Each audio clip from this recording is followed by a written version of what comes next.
Give me 1 second. What's up, everybody? How's everybody doing? I hope everybody's staying safe. It's been a little bit since the last podcast we did. This is going to be podcast number 10 with Flatout Investments and WTS Dynamics. Today we have a really cool guest on. We have his name is Denis. Lee is he was, I would say, a Ford guy, but I think he's a little bit of a Ford guy and a Chevy, and I think he's a high performance guy. He's like, I don't give a shit. It doesn't matter as long as it's badass and I could, have my fun with it and go out racing with it and be serious. I think that's what's important to him, just like all of us. We all kind of in that section of car guy and car girl. So that's pretty awesome, Lee. So Lee, dude, you got your monster back here in the background. This is ridiculous. Yes, sir. It's great to have you on the podcast, man. I'm glad you kind of just, I reached out to you the other day. I saw the pictures that you took on Facebook, which were pretty awesome pictures, actually. And then I was like, oh, dude, Lee, let's do the podcast. You're like, yeah, sure. And you Let's do this. the podcast. So that was super cool. Awesome, man. So we both have our 4 topics. I want to just, before anybody, because I think everybody's be like, holy shit, look at that fucking thing. Okay, I actually have a question for you, Lee. I think we talked about this before when we had that first conversation. This is not that same car that was on 1320's video, right? That ridiculous, like 3,000 horsepower car. No, this isn't that car, but this one was on 1320 video. Oh, it was. Okay, it was. Cool. Yes. Awesome. And the car, as it sits there, right there behind you, what is it making? I mean, do you even know what the car's making at this point? Like, I haven't had it on the dyno. When I got it, it was limited by the fuel system. Okay. I've got a fuel system in it now. I'm waiting on dyno time to get it tuned, but it'll be around 1300. 12 and 13, and that's kind of like what you're shooting for. Okay. Correct. Cool. And the turbos, because they look ginormous sticking out of the engine, but I think it's just the way that they did the piping. What size are they? It's twin 66s. Okay, so 66s. So yeah, that's 1200. That seems about right. I think you could probably push them to 14 maybe with E85. That I'm going E85, and I'm really just kind of thinking they'll max out around 1300. 1300. Awesome. Okay. Yeah, I mean that's a ridiculous amount of power in a C6, so that's going to be pretty insane. For sure. It's still a manual too, so. And it's still manual, which I salute you for that one, because the whole automatic thing. I mean, your Shelby was also your Gt500 obviously was automatic. It was forcefully automatic. Right. Well, DCT. DCT, right. Obviously. Very cool. And let's kind of go over that for a little bit. So you literally just recently, what was it? I think it was a month ago, 2 months ago, was when you got rid of the Shelby Gt500, right? Right. Last month, same day I picked this car up is when I got rid of the Gt500. Awesome. And like you were just telling me right before we started recording, so you kind of walked into the dealership. Was it a Ford dealership? No, actually, it was crazy. When the guy that bought my Gt500 owns the dealership. Okay. When I delivered it to him in Arizona, and when I pulled in, man, it was just like it literally looked like a car meet. There's so many badass cars just everywhere. And so I walked up to him. I was like, man, were you guys having a meet just for the delivery or something? He's like, no, these are the cars we got for sale. Awesome. So That's amazing. I made a joke. He had another C6 sitting there. I was like, man, he's like, I tell you what, give me this car in 70 grand. You can have the Gt500. Right. And he's like, man, this one's sold, but I got another one inside you might be interested in. And that's when he went and showed me this one. And when you looked at this, you're like, okay, yeah, this is definitely more down my alley. Right. Yeah. And it was just a joke at first. And I was like, man, that thing is kind of sweet. And right. I wasn't looking to buy another car yet because, I have some stuff going on. Right. And I really wasn't looking to, and then we just made a deal, man. I couldn't pass up. Yeah, no, of course. I mean, you see something like that, it's just sitting in front of you. It's kind of like the universe, like, hey, you better take this thing. This thing's insane. Right. Very cool, man. Very cool. So the Shelby Gt500 you had for a period of what, 2 years, a year? A year. I was one of the first people to get it. They came out. They started releasing them end of November, early December last year. Right. Awesome. So that's pretty amazing. You were one of the first. Yeah, I think we had talked about that as well. And your Gt500 was no stock Gt500. You had that car at least, I think you had told me, 1,000 plus horsepower, right? It was. So I made 1,083 without the nitrous. That's ridiculous. And it was a full bolt-on car, no cam, right? No cams. No cam. It wasn't even full bolt-on yet. It still had the factory manifolds. I mean, it had a lot that I could still have done to it. Right. It didn't have the smallest pulley. I had a 2.5 pulley. They make a 2.2 pulley for it. Yeah, but that sometimes with those small. I mean, have you has I unfortunately have been out of the loop for a little bit, so I mean, you'd be a much better person to tell me. But the smaller pulleys, because I came from back in the day, the Terminator Cobras. I had my own, and I went down that same alley of all those exact bolt-ons that would go on the Shelbys, the Shelby Gt500s now. And dude, I had the smallest pulley that you could make for the upper pulley, the supercharger pulley. Dude, it ended up biting me in the ass. I ended up overspinning the rotors and baking there's like a film on the rotors that is supposed to basically make the rotors like a airtight fit. And it ended up baking that film that was on the rotors. Yeah, they do create a lot of heat. That is the reason why I say with a 2.5. On the dyno, they make a whole lot of power, but when you're on the track, I mean, that's just creating so much heat. I was already fighting heat issues as it was, so I didn't see a point in going to any more boost from that blower. If I had kept the car, I would be waiting for the Whipple right now and just going that route. Yep, for sure. And then let me ask you, the Chevy G500s, do they have? Because I mean, obviously, like you just said, they unfortunately, this is the biggest problem with a top-mount supercharger, root supercharger they make. They just unfortunately, that's their biggest drawback, I would say, is that they make so much heat. When you go with E85, did you see a huge difference in intake temperatures? Well, so the car got tuned on the day after I got the car. Okay. And then the next time I really had anything done to it, we went straight to E85. So I really don't know what would have been before and after as far as intake temps. But I wouldn't think that it would change. It would change the temperatures in the combustion chamber, but I wouldn't think it would change the intake temps at all. Right. But you are able to obviously run more boost and more timing with the 85 just because it is cooling the cylinders down. Exactly. Yeah, and I think it's one of the smartest things. I mean, I remember back in the day when I was with my Terminator, and E85 was just kind of, it was, they had the Evo 8 guys were around, and they were really going crazy with it, testing it out. They had companies like AMS that was going crazy with the E85, and at that point, it kind of exploded. Then the GTR guys got on it, and then some of the underground racing Gallardos at the time were the fastest cars of the time, actually, of the exotics. They got on E85, and then from that point on, it just exploded. It was one of the best. Right. I mean, in my opinion, it's obviously it's better than C16 because C16 is so expensive. Right. And that is the thing, man. It's I mean, you don't get quite the octane, but you get the cooling effect. Exactly. So I mean, I would say, like my car I had before the GT500, I built it in 2010, and that's kind of when E85 started becoming a thing around here. Right. And I just wasn't a whole lot of people tuning on it and all that, so I went with the C16. Right. And looking back, I was like, man, I would have made so much more power. But I mean, that car was already on C16. It was making 1100. So yeah, that's a lot. When you get to the thousands. I mean, I know today, people throw that number around, man, but dude, people don't realize like 1,000 horsepower. Like some of these, like for example, your Shelby G500. I think you told me that your Shelby was one of the highest from the guys that you took it to. I forgot the name. What was the name of the shop? Palm Beach Dyno. Yeah, Palm Beach Dyno. They did I mean, they're supposedly right now they're getting huge because so many people are like guys with the Shelby Gt350s are going to them, and they're getting installed. I think they have a kit that's an 850 kit. It's 850 of the wheels, bolt-on kit. Absolutely. Kit. So I think they really know what they're doing. Whatever. Yeah, man. Ken at Palm Beach Dyno, when these cars first came out, man, he got so excited about it. It's because he's been big in the Mustang world for a few years, and he got real excited just because these things it's new. It's a new platform, right? And he knew what these things are going to be capable of, right? And so he got on YouTube and reached out and was like, "Hey, who's going to have one of the first ones? I want to get my hands on it."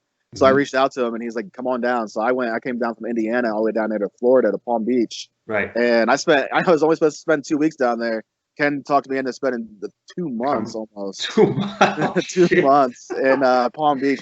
But I mean, it was December, January, and February. Yeah, so those are good months to be down here. Yeah, because I mean, honestly, right now in the middle of December, I'm surprised that I can even be outside right now just because it's normally 20, 30 degrees today.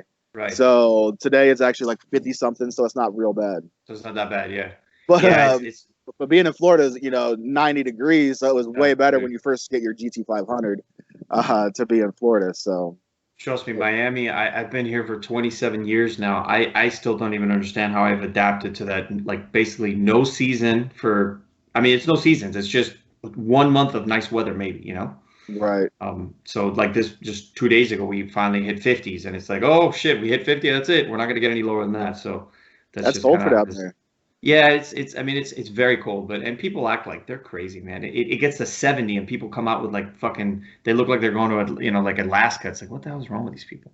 But that's what happens when you have 90, 100-degree weather all year round, and then a little bit of cold weather sits in. People just go crazy. Yeah, But in that's really February when I left there, it was I think it got down in the 60s, and people were doing the same thing. They were just out there in their winter coats and stuff. I'm in my shorts, exactly. you know.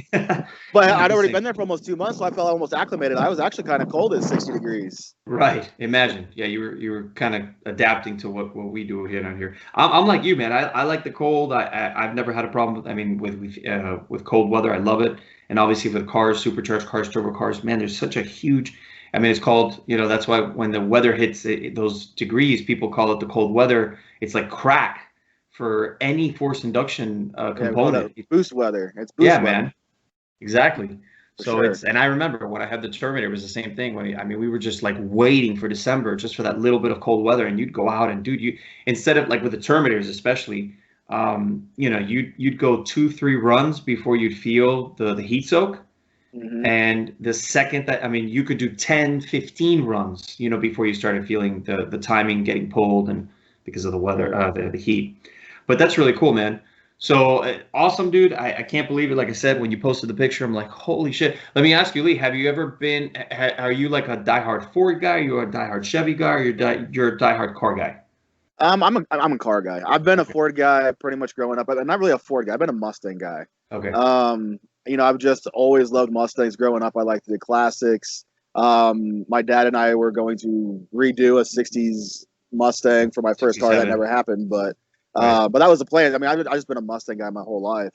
And don't get me wrong, like I love any platform that you can really make fast. So like even like right now in my truck, I drive a 2019 Denali Sierra. So I mean, I'm not partial to Ford. I just, I buy what I like. Right. Yeah, I think that's very important. It's something that a lot of the guests that I've had on, we kind of go over that, and it's something that I think now it's strange. I don't know if it's more of a division. I think it's maybe less of a division, but there's still those people that are just like Ford, Chevy, and it's like, why don't you open up your brain a little bit? It's not. Right. I mean, I get it. They both all these manufacturers have their advantages and disadvantages. For sure. And I'll still be that guy. I'm like, I'll still poke fun at everybody else. Like I don't discriminate. I'll poke fun at everybody. Yeah, exactly. I'm exactly the same way. But dude, that's awesome. So the Shelby, so you went from the Shelby, and now this thing is just so your plans are basically 1200. This is going to be running on E85, and then I wanted to ask you the setup itself, as far as the internals, is it fully built? It has to be fully built, right? So I'm actually getting ready to pull it apart because I mean I was told it's fully built. I was told it's a 416. Okay. But but there's no paperwork on it. Exactly. So I will be pulling the motor, at least pulling the heads off. I'll probably scope it first, right? Just to see if maybe I could tell if it's been built. But I'd rather be able to see, get under it, see the crank, just see what's going on, and go from there. It's wintertime here. This is like 3-4 months of downtime for us, so I've got nothing but time. You got the time, yeah. So it's good. I'll pull it apart. I'm probably gonna throw in the dyno beforehand just to get an E85 tune on it. Okay. And then just to kind of see what's going on, and then we'll pull it back apart. And just make sure ensure it's ready for the big power. Right. I'm sure that even a stock LS3 will make 1,000 horsepower at least on a dyno all day long with just a little bit of boost. So that's awesome. And so you want to make sure you can see maybe the rods and even the crank, no, but the pistons and the rods to see what they threw in there. Right. Yeah. And if it's not built, I mean, I'll be doing it, sending it to the machine shop and getting it done this winter. Okay. Have you with the Shelby? Well, actually, no, that's a good question. Actually, have you, before the Shelby, did you ever go through a car where you actually had to build the internals with the setup that you went with? So I did on my previous car that I said that I had on C16. It was a 2005 Mustang. Okay. And I blew the stock motor in that at like 32,000 miles. And what happened? You were spraying? No, it was turbo. I was one of the first 3-valve turbo guys, Nice. and just lifted ahead on it. Right. It's still just, I run a completely stock bottom end at about 600 wheel on the 3-valve, Nice. and I don't know how much you know about 3-valves, but they don't really like that. They don't. They never So did. so I lifted ahead, blew a head gasket, and just destroyed that block. It was bad. Did you? But you didn't. Yeah, but a piston didn't go through the rod or anything, so it's not. Oh no, it did. Oh Oh, no, it did. a rod went through the block. It took out a piston. It was bad. Holy shit. Yeah, I think because with the boost and then water doesn't compress. So Of course. So it said, fuck you. I'm expanding and goodbye. Yeah, I'm sure it steamed that cylinder and just it went. Yeah. So I reached out. MMR ended up building me a short block for it, but I did everything else. Nice. I did. It was crazy. I did it on the floor in my garage, no lift, anything. Those are some of the best times and the worst times. I mean, if you're mechanically inclined and you can handle it and you enjoy it, I think most importantly, it's awesome because the result you get to say like, oh, who built it? I did. Right. Oh shit. Okay, I got a new level of respect for you because me and my friends back in the day growing up, like I said before, I got the Terminator. I had a friend of mine who had a Fox. We did something similar, dude. It was hilarious. He had a little Fox body, nothing crazy convertible. He wanted to do as much as he could at the time, and we had a friend of ours. Actually, he's probably the smartest guy I've ever met that had to do with mechanical engineering. He was top of his class here at UM. Dude, literally in his backyard with nothing, no cover, no nothing. It was actually in December, so it was cold. And we just, for 6 hours, we put in a cam. What else did we do? I think we did long tube headers. We just did all the bolt-on shit, Right. And dude, at literally, like we had to test it. We finished around 5:30 in the morning, and we had to turn this thing on. And obviously, it's open headers, like it's, So, like, my friend's name was Raheem. I'm like, Raheem, we have to test this thing out. He's like, dude, we're going to wake everybody for half a mile. I was like, I don't care. Let's do it. So we turned that fucker on. It cranked right over, no problems. And we shut it right off. And then around 6:30, 7 o'clock, we took it to go get, like the headers welded to the exhaust that we had done for it. So it was fun.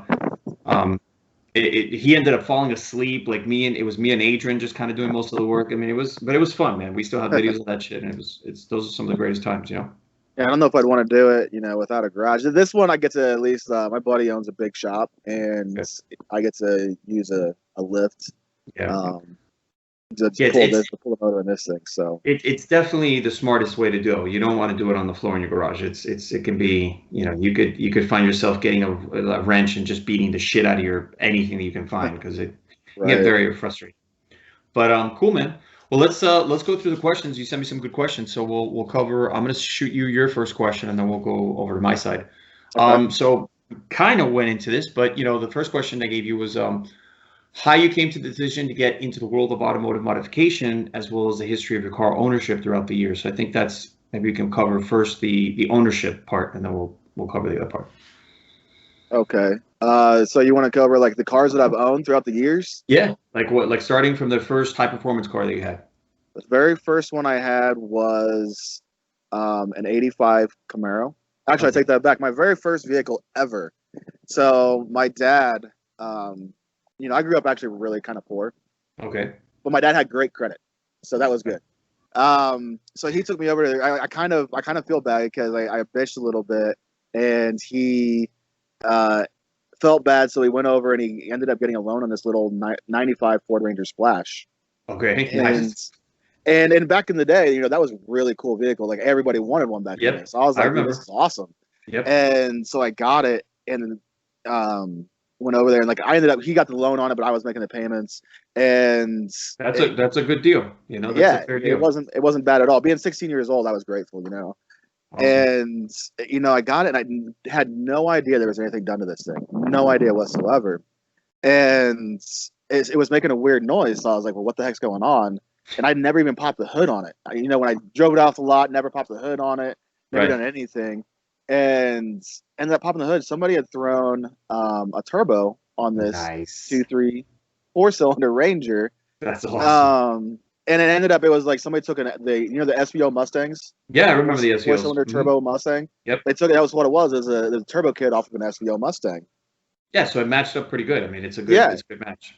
And so that was my very first performance car, which I mean, it probably only made like 250 horsepower, but Yeah, but still, 16 years old. Hey, that's a start. yeah, I mean, and back then, I mean, the light truck, I mean, it was quick, like it was a very quick little truck.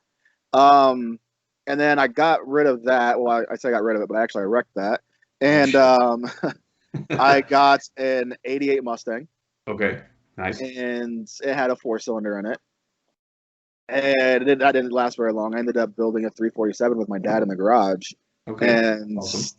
threw that in there. Had that for probably 2 years, almost 2 years, and then bought an '85 Camaro that I was building as a regular drag car. An IROC? Yep. The good old IROC days. Yep. And then ended up. So my uncles all had race cars, like actual race cars. Okay. And like NHRA dragsters, or they had, some of them had dragsters, some of them had circle track, dirt track, nice. stuff like that. Cool. And then so I got a 454 from one of my uncles for free. Nice. And then another one had a rotating assembly just sitting there. So we made it as a 496. And then another uncle had a set of dart heads just chilling on the shelf. So he let me borrow those. And the only thing I really had to buy on Frankenstein motor, man, but that's a good size. A 490. That's a big fucking motor. It's a 496. Yeah, it's a big motor. And then the only thing I really had to buy was I had a buddy who had an 871 blower sitting around. Okay. And so I bought that. And then I had another uncle that had a couple of carburetors that worked for it. Mm-hmm. And so I threw it all together. After all was said and done, I mean, the car made a little over 900 wheel. And this is back in the 80s. 2000. No, I'm not that old. 2000. 2000. No, I'm only 37, man. Come on, you're 30. Yeah, that's right. Me and you are exactly the same age. I'm going to be 37 now. So sorry, I threw you on the bus there, man. Yeah, like I was born in '83, bro. What are you talking about? But yeah, man. So that one, I mean, in you know, the early 2000s, I mean, 900 horsepower for a street car, which that was a shit ton, dude. Nobody had 900 horsepower in a street car. Nobody. I mean, so I had that. Then I kind of got out of it for a little while. I bought a Probe, 93 Probe. Okay. And built that. That thing ended up being the highest horsepower 93 Probe in the world. Holy shit! How much power?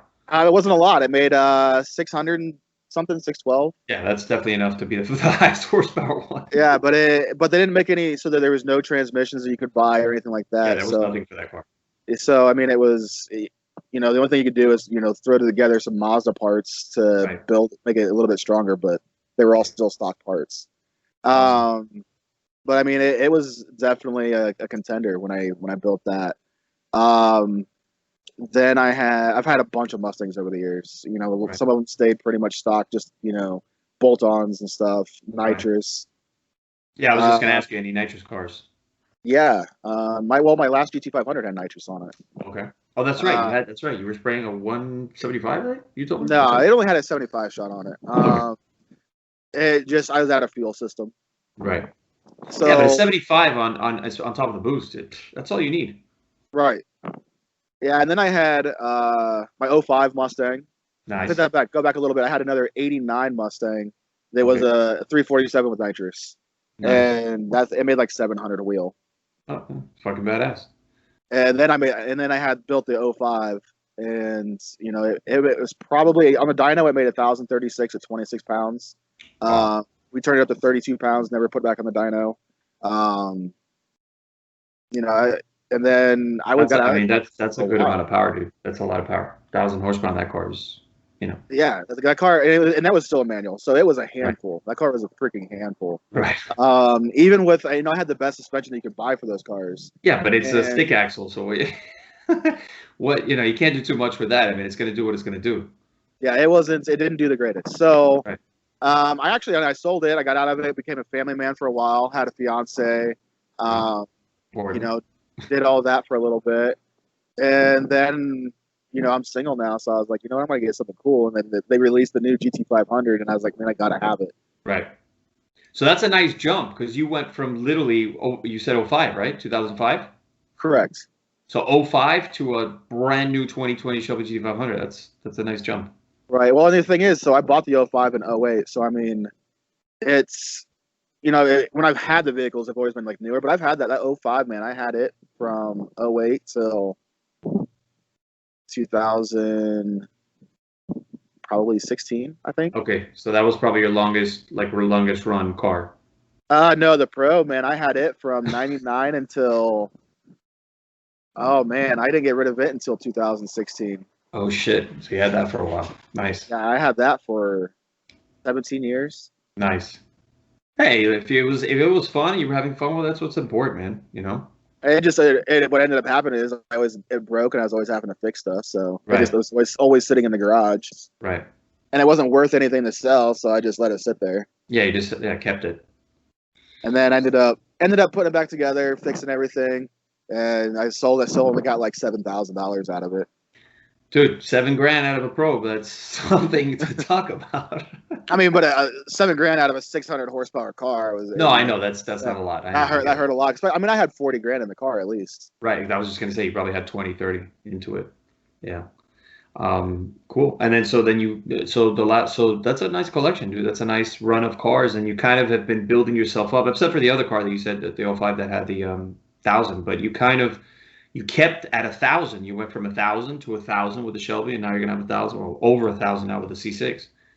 Well, I think that the Shelby with nitrous was around 1,200. 1,200. Okay. So I mean, obviously you have a good amount of experience as far as what 1,000 horsepower. People, dude, I don't think people really understand what that number means. I mean, I know that you can go on YouTube, and especially today, you see so many 1,000 horsepower street cars. But dude, there was a time where it's like 1,000 horsepower on a street car. That was fucking like, that's NHRA numbers. Right. You know, there was 1,000 horsepower is no joke. And obviously, I know like companies like NHRA Racing that have made it very accessible for the exotic market, the exotic industry, which is, I salute those guys. Those guys are fucking those guys are badass. I mean, the last car that they just do, they're at 3,500 horsepower in their Hurricanes. It's just fucking ridiculous. Yeah, but honestly, I would love to have one of those. That's a goal car. That's a goal car. We all want a 3,500 horsepower Hurricane. Trust me, including myself. Oh, did you see the new Hurricane that they released now, the STO? No. Dude, it looks like, okay, do you know the Veneno, the Lamborghini Veneno? Yeah. Okay, it's like they grabbed portions of the Veneno, like it's got that fin that goes down the middle of the rear visor, of the rear window. And STO, oh my God, I'm going to shoot myself for not knowing this. STO stands for, I got to look this up. It's a specific built car they're going to make. I think it's going to be probably less than 200 units. Hold on, give me 1 second. I'll tell you what it stands for. It's pretty amazing, because it looks ridiculous. It looks like an Evo on steroids. Okay. Here, so I should know this already, man. The other day I was like, what the fuck? I didn't even know what STO was. Yeah, I've never heard of it. It's pretty amazing. It goes back to their heritage. Hold on. STO stands for, should know that. Oh, there it is. Super Trofeo Omologata. So it's basically like a homage to their racing series, which is the Super Trofeo. It's fucking, dude, it's amazing. And it's going to have, I believe it's 700 plus horsepower. I'll tell you right now. And it's just, the car what's itself. crazy is what those things do with 700 horsepower. I mean, it's ridiculous. Like that 700 horsepower is going to be, you know, like a stock Gt500 makes 760. But that car is going to walk. I think it'll absolutely, on a straight line, it'll walk that Gt500. Yeah.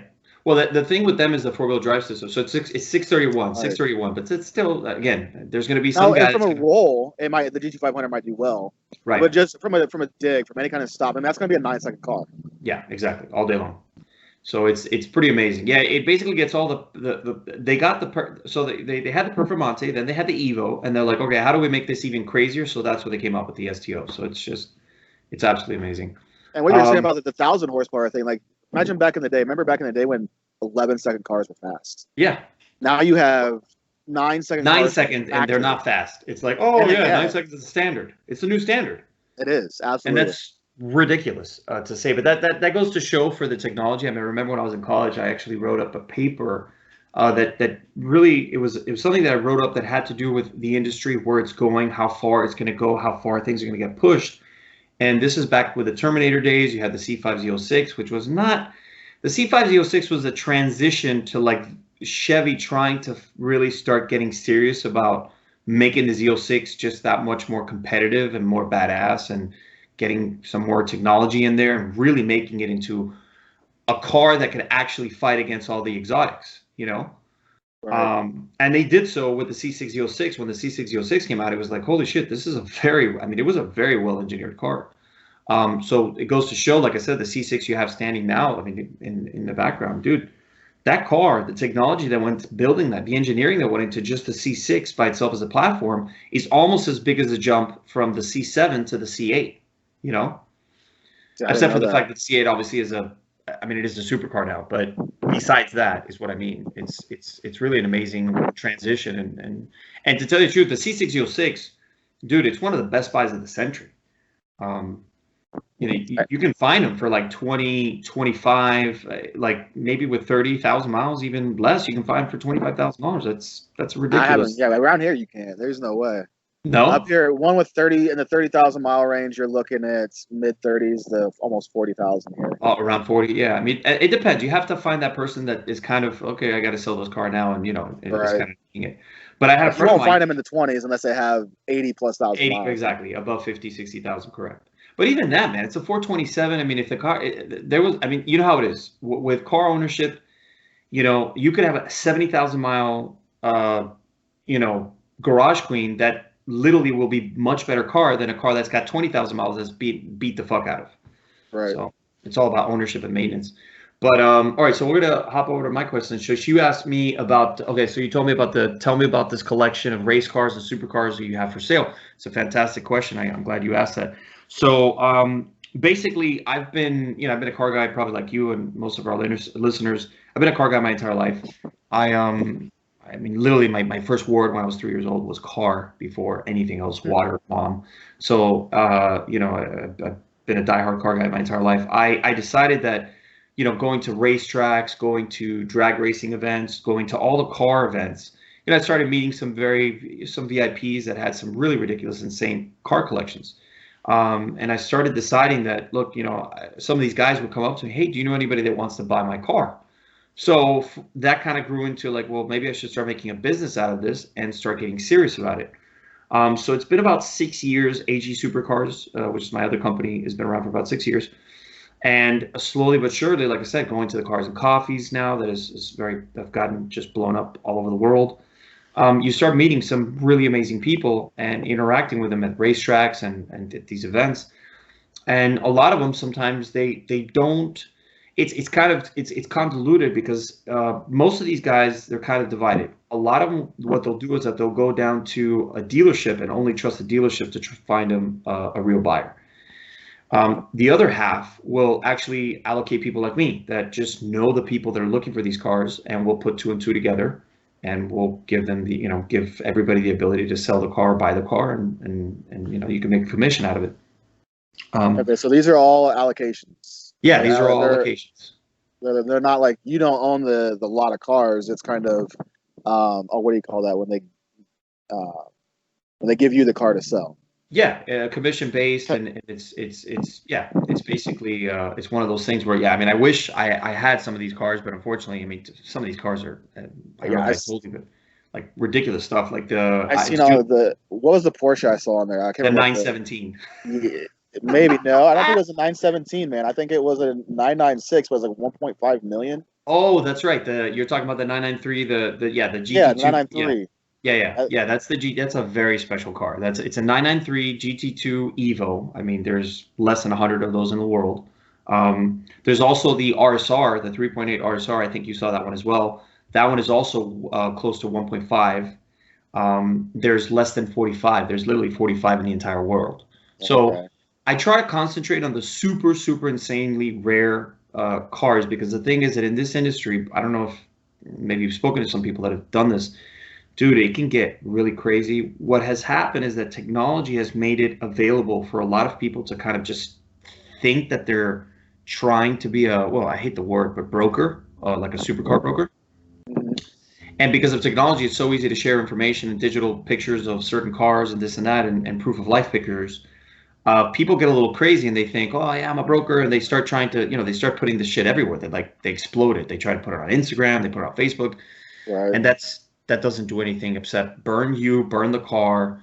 And that's kind of the thing, man. These guys that have these cars, these ridiculous collectors, dude, they're very private people. You know, they're not trying to put it out there that they're billionaires or multimillionaires. They're very private, and they're just trying to make a sale without making too much noise. If you don't want to be that person, then obviously, you know, most of the guys also, what we're talking about, go to the dealerships or they go to the big high-end auctions. Barrett Jackson, Mecum, and some of the pricing gets, that's one of the things that kind of fucks with everything, is the pricing can get really, it can get shot up to the sky only because there's this guy that's got, you know, $100 million in the bank about paying a 10-fold premium for a car that he wants.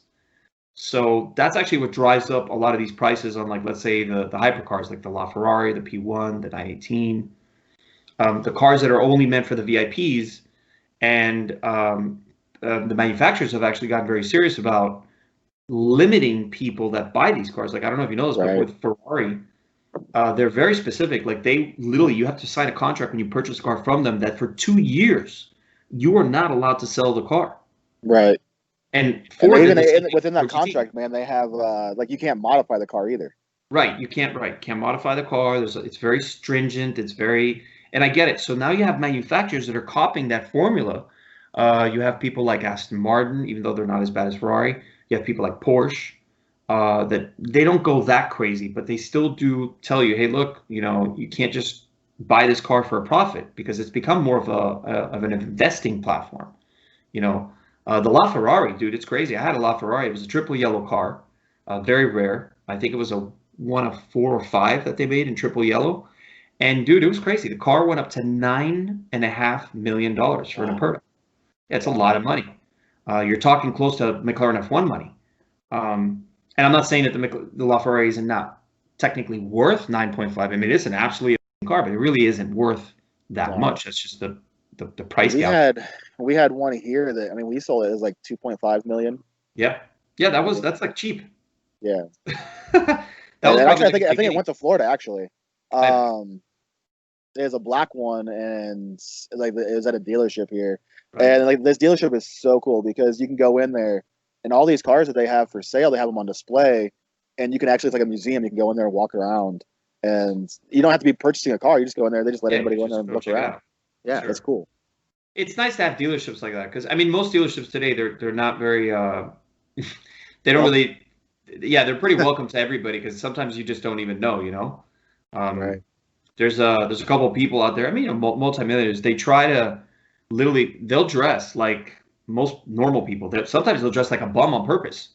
Right.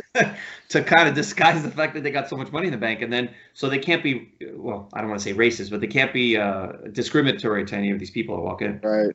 But it's nice to have a dealership that welcomes people. Hey, look, you know, this is an amazing car. Anybody can come in and check it out. It's really nice.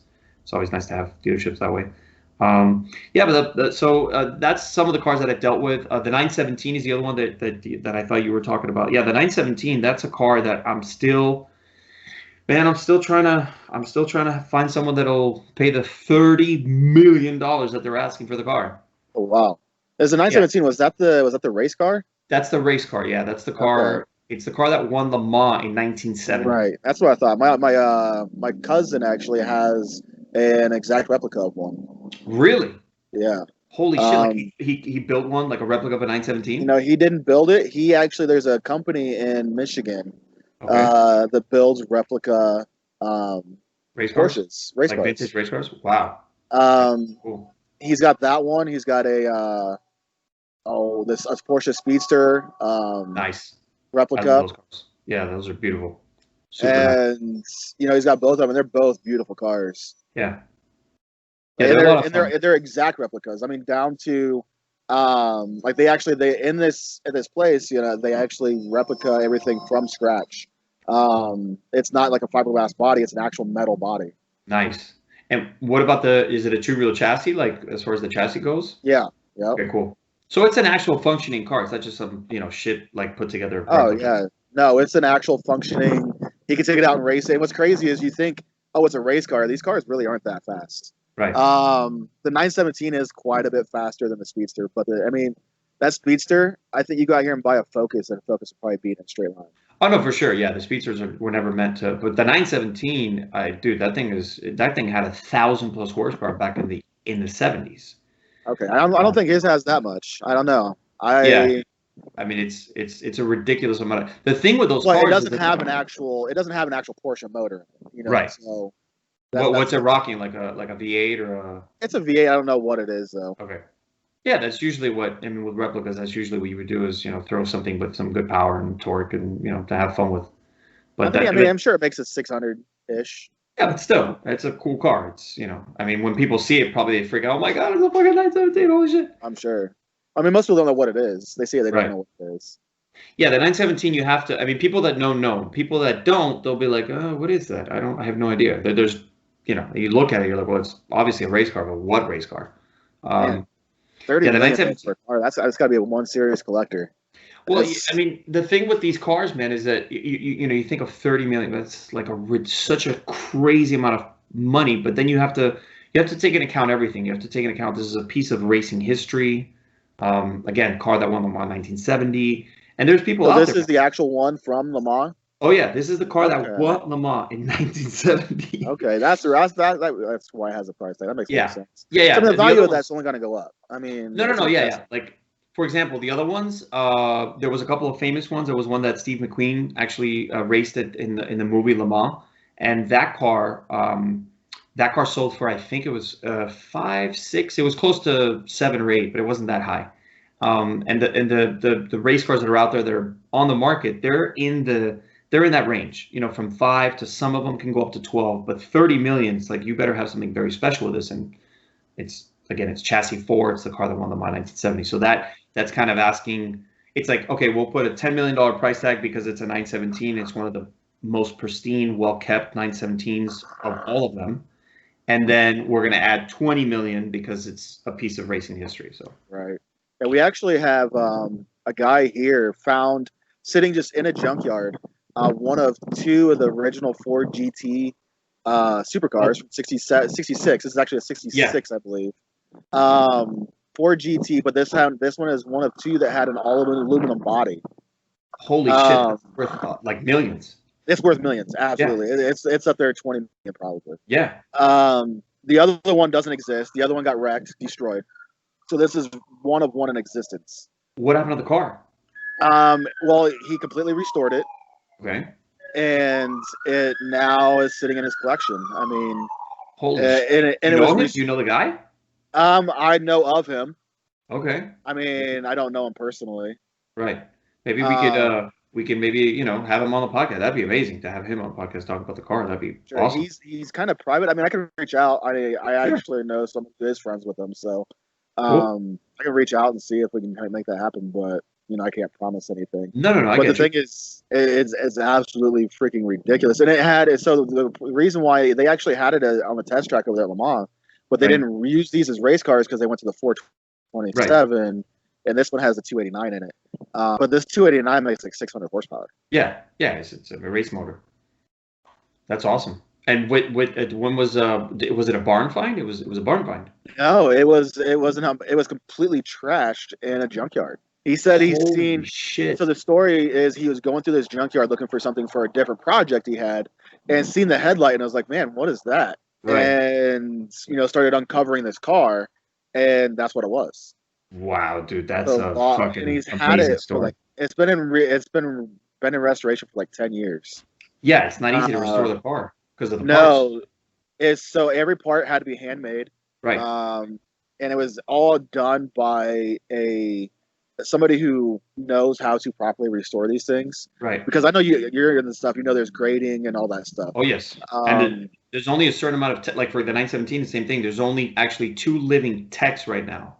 Right. 2 living techs, and one is he's like, I think he's in his 80, almost 90 years old. So that guy's gonna go, and he's been training his son to do the work that he's been doing. So it's I get it. It's right. And I'm sure. I mean, he probably has 2 million in the resto. I mean, I'm sure. Wow, that's amazing, dude. That's an amazing find, especially at a junkyard. I'm surprised the people at the junkyard were like, oh, like yeah, how would they not know? Yeah, well, some of them, you have to understand, some of the people that work at these places, they're not car people. They're just, oh yeah, it's a piece of junk. Here you go. That's crazy. which is crazy. But that's just like, do And you remember? motor, everything was intact. Everything was there. Holy shit! So it wasn't just the body. No, it So wasn't just the body. Yeah. wow, that's amazing. Yeah, it'd be amazing to. I mean, I know that the GT40s, the original GT40s, they go in that price tag. I mean, they go in that price range. Well, they can go from upwards to five, like the Daytona coupes. Those are in the fives. And depending on the amount of race hours that they had, the drivers that drove them, that's kind of what dictates whether it's a higher price car or a lower price car. Yeah, the estimated value on this one is 15 to 20 million.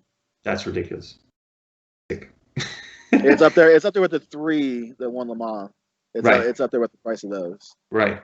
Yeah, there was a lot of replacement cars that basically fit in that category as well that are not worth five, but they're in the they're close to $1 million just because it's an actual authentic GT40 replacement car, which is just ridiculous. Cool, man. So let's. I'm gonna switch over here. We're gonna go to the next question. So you had asked me where. Actually, no. This was my question for you.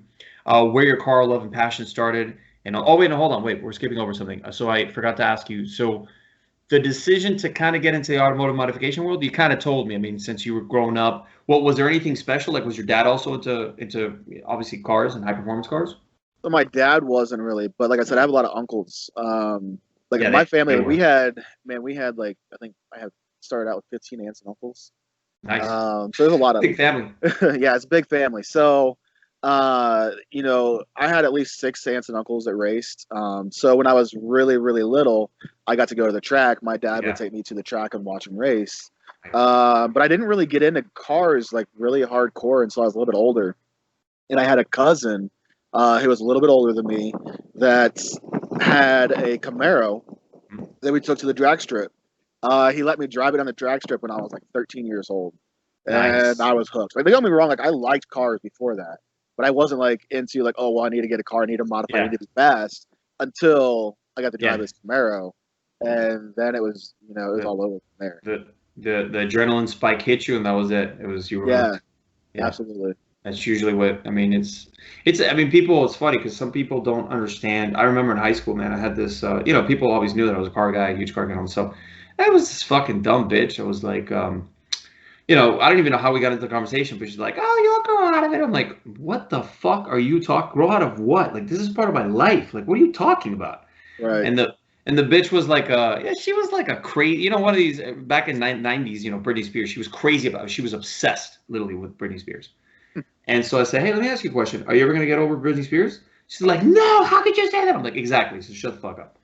So it's a passion. It's people that have that real passion. It's a part of your life. It's not something that you're doing for one specific reason. It's just something that, it's just, and now, dude, I think that we're living in probably the most interesting time as far as all cars, like the entire industry, because we're getting close to this point where I remember watching Top Gear around 8 years ago when they were still, they were still not the Grand Tour and all this stuff. And Jeremy Clarkson was talking about like, it was one of the last Vantage that the last V12s that Aston Martin was going to put in their Vantage. And he was like scared. He was like, well, not scared, but he was worried that, hey, this might be the last naturally aspirated V12 we're ever going to see, that the world's going to see. And you know what, man? We've kind of pushed back, which I'm glad. The manufacturers have pushed back and said, no. Like, we're going to adapt. We're going to do hybrids, like with, small electric motors that will kind of, and it actually turned out for the best because the electric motors that they installed on the P1, the 918, the LaFerrari, and the newer cars that are coming out, all they're doing is eliminating that little bit of lag, turbo lag that some of these cars might have. Right.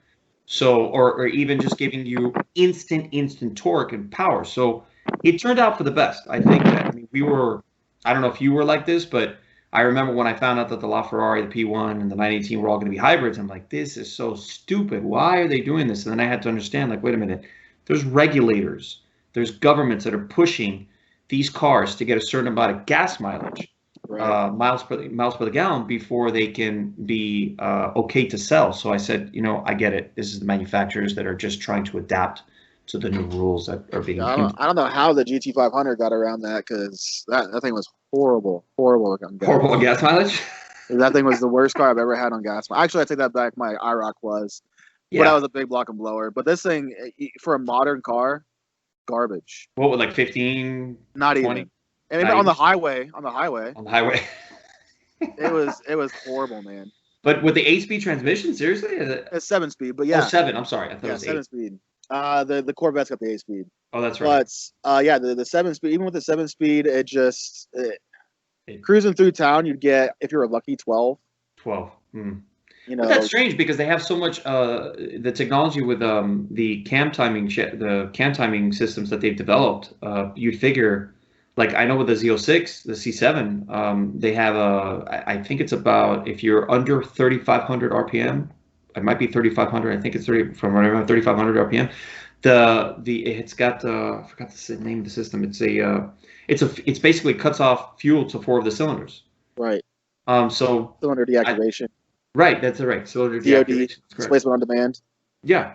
So the Ford has it, right? The Shelby had it, didn't it? No. Oh, it doesn't. Okay. No. So it doesn't have anything like that. It doesn't have anything. But and the reason being is because with the power that they wanted to make, they had to lower the compression. Right. And a lower compression motor is the reason why it got horrible fuel. Yeah, horrible gas mileage. Yeah, I mean, there's a lot of tech that's going into, especially, I think that actually, that's something I had to ask you. For example, like with the C6 and the C7, they have direct fuel injection. Does the Shelby Gt500 direct fuel injection? No. It doesn't. I think that's something that they're going to have to probably adapt to, because No. that would So the Mustang GTs have. Yeah, the GTs have it. But right. Yeah, no, they didn't do it on the Shelbys, and I can understand why. Just because they knew that people were going to modify it, and that's the limiting factor on all these LT1 motors, the LT series of motors in general, is just the fact that their fuel systems are so expensive. So people will modify them until it comes to having to do the fuel system, right. Because you're looking to do a proper fuel system on one $5,000 to $7,000. That's a lot of money. Yeah, that's like what you would put on a race car. So that is a lot of money. Yeah, it's gotta. I think that Ford. I'll tell you this. Not to talk shit about Ford, because I've never been a Ford or Chevy guy. I love both, but I think Ford is really slacking a lot in. I don't know what they're doing. I think that they're kind of freaking out, especially now with maybe not, because the Mustang it sells so much.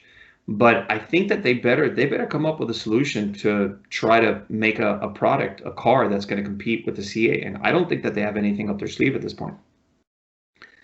To compete with the base C8, the GT500 competes with it fine. In a straight line, it's faster, road course. So it depends on the road course. On a small, like no straightaways, very intricate course, the C8 shines. It is better at that. Right. But when you go on any kind of bigger course, I mean, the GT500 just shines and it just destroys it. Oh, no, I know. But what I'm saying is that they need to come up with a supercar platform that could be attainable for the masses. That's what I'm saying. Like, I think that they need to really, because that's a big difference. It's a big I really don't think they have any interest in it. I know. That's what I'm saying. I don't think they obviously they have the 4GT, which is but that's not attainable. That's, right now, a used 4G, like a secondhand 4GT is like $1 million, $1.2 million, $1.1 million. If you can find them that low, that's pretty cheap. Exactly. I mean, that's, the Heritage one is, I think, beyond 1.3, 1.4, and those are rare anyways. So, but, I don't know. Like, they have to, like you said, I don't think they care, but I think that they need to start caring, because the C8, man, really has exploded and really put some waves in the supercar world. Yeah, I think the reason why the C8's exploded so much is just because it is such a radical platform. I mean, the Corvette just has. Everybody growing up seeing a Corvette on the street, and I was like, that's my dream car. Yeah. It looks like a supercar. Yeah. And it's a supercar that can be easily purchased. Right. I mean, you can buy one for what, 60,000? Yeah, you can get it for 60 grand. I mean, that's bare base, but you can get one for 60 grand. Right. And I mean, granted, on the base C8 doesn't have nearly the options that the base GT500 has. Right. But you're still getting a whole lot. You're getting a C8 for $60,000. Yeah. So you're I mean, getting a mid-engine platform car. Yeah, you're getting a supercar really for $60,000. And I can see the appeal in it, but I don't see. I think Corvette will have that market covered. I don't think Ford. There's not enough money in that market for Ford to get into it. I don't know. I'll tell you. If I was working at Ford and I was one of these guys at the decision-making departments, I would tell them, hey, look, guys, what we should do. we have our, and I get it. They have the F-150, which is their biggest. I mean, the F-150 still is their bread and butter. The Mustang, even though it's a performance car, is part of their bread and butter. But they need, in my opinion, because they have the engineering. I mean, look, they did the 4GT, and I don't. I had a lot of pushback with the 4GT because I love the way that everything about it is amazing except one thing, the V6, the EcoBoost. Now I understand why they did the EcoBoost. I understand why they went with that platform, but they have the R&D money that they could have done just a small and a V8 and just as a lightweight, racing motor that could have been put into that platform, and they just didn't do it. I get why they didn't do it, but I think that they need to. I don't know. In my opinion, I think they really need to come up with something that can at least something that would be that because it's either them. Or I don't think Dodge, I don't think is ever going to come up with anything. Yeah, they just build big, bulky cars. They don't care about building something light and lightweight. Right. And Dodge is owned by. The thing about the V6 is you would think, so being a V6, you would think the car would sound like crap. But being down there in Miami, really I know you've heard a lot. I mean, even like the first one I actually got to sit in, I broke some drag time down there from Miami where you're at. And I actually met him when I first got to Florida. We raced my GT500 versus Ford GT, and that car sounded amazing. Like for a V6, you would never expect a car to sound like that. Right?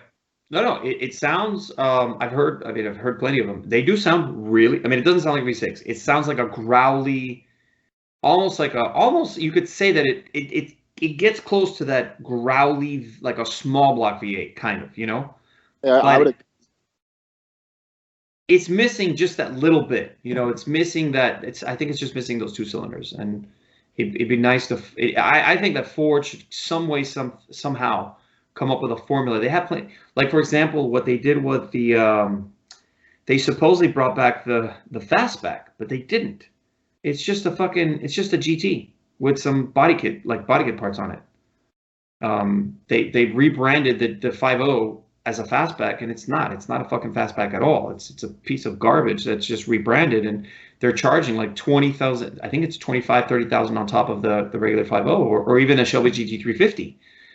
I haven't heard anything about this. I have no idea. Yeah. It's ridiculous. I was like, Ford's coming out with a fastback, and immediately went on Google and I looked at it. I'm like, this is not a fucking fastback. Like, this is a joke. So I think that, I don't know, they're kind of losing some traction, and I think they really better get with it because, like I said, Chevy with the C8, I salute them for that, what they did. Now the Z06 is going to come out next year. That's going to be groundbreaking, and then you're going to have the Z01, which will hopefully finally be called the Zora, and that'll be. I'll let it be known right now. I have a deposit on a local dealership's first allocation for the C8 Z06. So you do?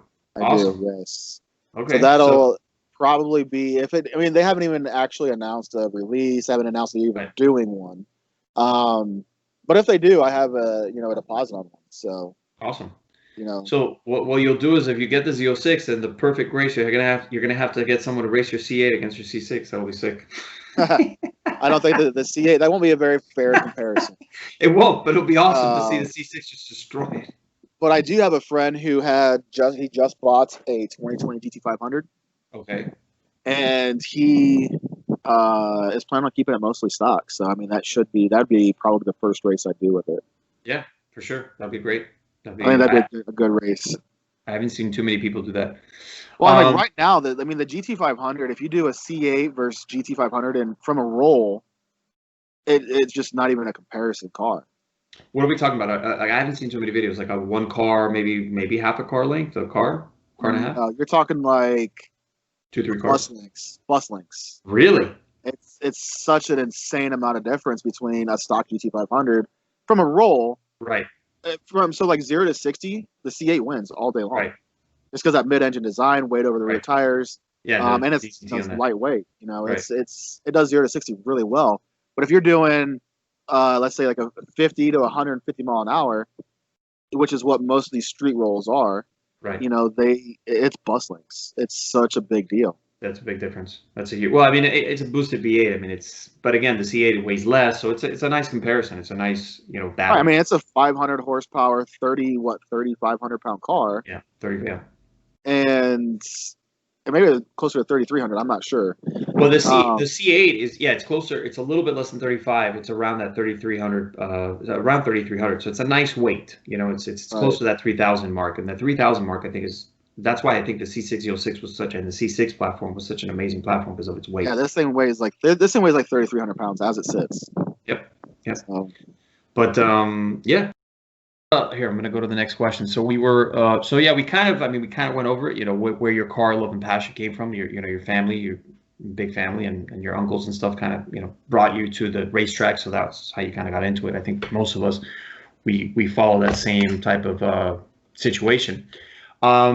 I'm going to go to the second question you asked me. So who's the closest person you've had on the podcast? Well, I've had some pretty awesome people on here, but I have to say that one of the milestones for me, which was my first guest, the steak from Top Gear was just, we all grew up, I watched Top Gear my whole life, and to have, he was, remember, there was a couple of different steaks throughout the time. Right. From the beginning of the show. There was, in the beginning, they had the one that was wearing the black race suit, and then they switched to the white race suit.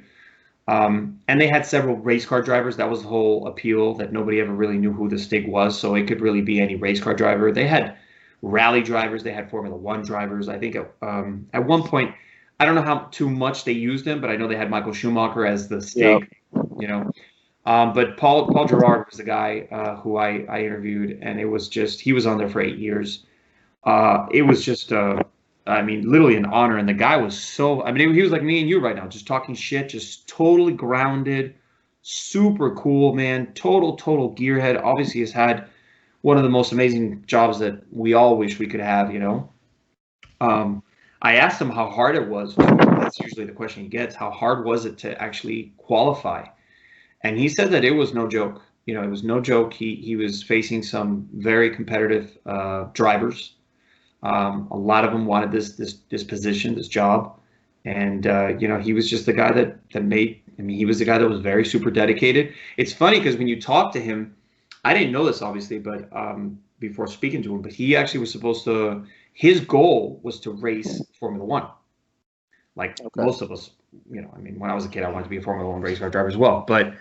He told me, he's like, in his opinion, he said he wasn't dedicated enough. And I'm like, what? What are you talking about? I was like, come on. He's like, yeah, I wasn't, I see it that if I would have given it just that much, 20% more, there could have been a chance. And something that I've always looked into in Formula One is that you really have to, it doesn't matter how amazing, there's some amazing drivers out there, man, that are not even race car drivers, me coming from the street racing world, such as yourself and a lot of the people that listen to this podcast, dude, there's a lot of really, people that have the talent in their genes, in their blood, and they don't have the access to it. They don't have all the money that you need to go professionally racing. For sure. They don't have that opportunity. So he said, this is something me and him talked about. He said, nope. He said, I can tell you that's not what it is. You just weren't dedicated enough. You just didn't want it bad enough. I'm like, no. Trust me, I wanted it bad. He's like, no, you didn't. If you wanted it bad enough, you would have sold this is what he said. You would have sold your house. You would have sold this. You would have slept in your car. You would have had to, if you needed to, sleep for 1 year outside the racetrack. And I'm like, I kind of bumped heads with him a little bit there. I was like, I disagree. I'm sorry. I think that there's a lot of people in the racing world, especially Formula One, who are there just because they have the money, not because they have the talent. I personally have a couple friends of mine that were in the karting world, and they know people like that are in Formula One. I think Verstappen, not to bring him down at all. I'm not saying the kid doesn't have talent. We all know he's got talent. But now, this is something I was talking to my friend about, which is really funny. I don't really follow Formula One. I haven't followed it for about 8 years now, 10 years. When they dropped the V8s, I said, I'm done. Like V6 twin turbos on Formula One, this is stupid. And he explained to me the other day, he says that because Lewis Hamilton got COVID. So because he got COVID, he's not allowed to be racing right now. So they put supposedly like a run-of-the-mill guy as a seat holder for his car. And that guy is doing times that almost not even Lewis Hamilton was doing. So what does that tell you? It's the car. It's like 90% the car, or 80% the car. To be a Formula One driver, I think the main thing that you need is stamina, because that you do need, and to hold all the G forces. But if you have that, man, get behind the wheel of the Formula One. The car's going to do a shit ton of work for you. Oh, for sure. So, And I would agree with you. There's a lot of drivers that are there just because their daddy's rich. You know, they can yep. afford to be there. Yep. But I would agree with him in the fact that if you really, really, really want it, like, dude, when I started my business, I did the same thing, man. I slept in my fucking car. Right. I put everything I had into starting my business, and just because that's what I really, really wanted. I didn't want to work for somebody else. I didn't want to make somebody else money. I wanted to make myself money. So, right. I did the sacrifice for 6 months. I ended up, 3 months of that was sleeping in my car, and then I went and I sacrificed. I just got a small apartment. I had a 1-bedroom apartment. Right. And, barely I ate peanut butter and jelly sandwiches every freaking night just to make sure that I had what I needed to get my business rolling. Every bit of money that I made in it, I put right back into, I invested it back into the business. Lee, what, just so people know, what is your, I was going to ask you, your business, just so everybody knows when they hear it, they can look you up. Right now, my biggest portion of my business is I own a company called Media Stars. We do internet TV sales, installs. We do whole home security, as well as whole home automation. We do sales and installs for that. Awesome. So basically installing appliances, technology, TVs. No, we don't install any appliances. No TVs or anything like that. We do just for home security. Home security. We do that through ADT Brinks. Nice. We do internet through Frontier, Xfinity, any major brand you could think of. I have a contract with them, as well as TV service, DirecTV, Dish Network, all those. Awesome. And I do whole home automation. So, let's say everything with your security system, you get everything on one thing, all your lights, your TVs, right. Your whole home being automated. We do that as well. Awesome. Yeah, that's huge today. That's especially with smartphones, having the ability to have the software and the applications to kind of join everything together, and you could, turn on your AC and control things in your house like from China. Yeah. Yep, which is pretty amazing. Very cool. Hey man, I give you a lot of credit. That's very hard. I'm also, me and you, the same boat. We're both business owners. I know how hard it could be, and I mean, I understood what he meant by that, but it just, for example, if I would have been born, or you, any of us would have been born in a, I mean, it's crazy the amount of money you're talking about Formula One. Formula One it's stupid, is what it is the amount of money that goes into it. You're talking, if you wanted to, if me and you wanted to go into Formula One right now, right, just by paying ourselves way, which you can do, you can buy yourself into Formula One. You're talking about you need 50 million in the bank. Oh wow. You need 50 million to seriously go, hey, you know what? I want to go racing for 1 year. You would need no less than $20+ million to put into just to go racing, not to be competitive, not to win, just to show up there and be in a car. So, and then you have the pushback from the industry itself. It's a very tight knit of people, these oligarchs and Formula One people. And I'm not saying that I want to talk shit about them, but a lot of them, man, there's these people that they're very, they any newcomers, anything like that, they want to just, oh, no, who the fuck are you? They're not very welcoming people. There's a very tight-knit group of people that are just, they're in their little bubble circle, and it's hard to break through that circle. But you do have teams like Haas, excuse me, that broke in, and Red Bull. And so the sport is changing, and it's been constantly changing. One thing that I didn't like, and I kind of have to swallow the shit that I was talking about it, but when they introduced that halo on the Formula One car, which is meant for protection, mm-hmm. I called it the vagina. I literally was like, oh yeah, they installed the vagina Formula One. Just a couple weeks back, there was this huge accident where this guy, if that wasn't there, I mean, he would have been cut in half. So, oh, wow. I get why it's there, and I understand that. And when accidents like this happen, we kind of learn hey, look, it's a good thing that it was the air. Yes, I don't want anybody going to Formula One to go get into an accident where they have to, they die, or get a hand removed from their body or anything like that. I get it. or their head cut off or that. But the thing is that there was always an allure. Like that's why I talked to this with the Stig, and we talked about how Formula One and even Le Mans, and even Can-Am, which is my favorite racing series, which is what the 917 is. It was a Can-Am car. There was a time, man, when racing was like the safety technology in the car was a joke. These guys had the biggest balls. These were brave fucking badass. Just like, I mean, you could tell how passionate they were about going out there and being competitive. And I think that Formula One, with its technology, with a safety technology, every year they would push for certain things. I just see it kind of like I think it's too much, I think it's a little too much. I think that there's supposed to be an element of danger to it, because then, when you put all the safety to it, it's like, like what? It's starting to lose its like, not its respect, but the respect that I had for the drivers is kind of like, yeah, well, put me in the car too. I'll do it too. Like I'm not. It's kind of like the NFL right now with all the Yes. safety rules and all that stuff they have going. It just made football not nearly as fun to watch. Yes, I totally agree. I mean, I get it. We don't want any of these guys like having brain hemorrhages just because they, were doing football for 10 years. I get it.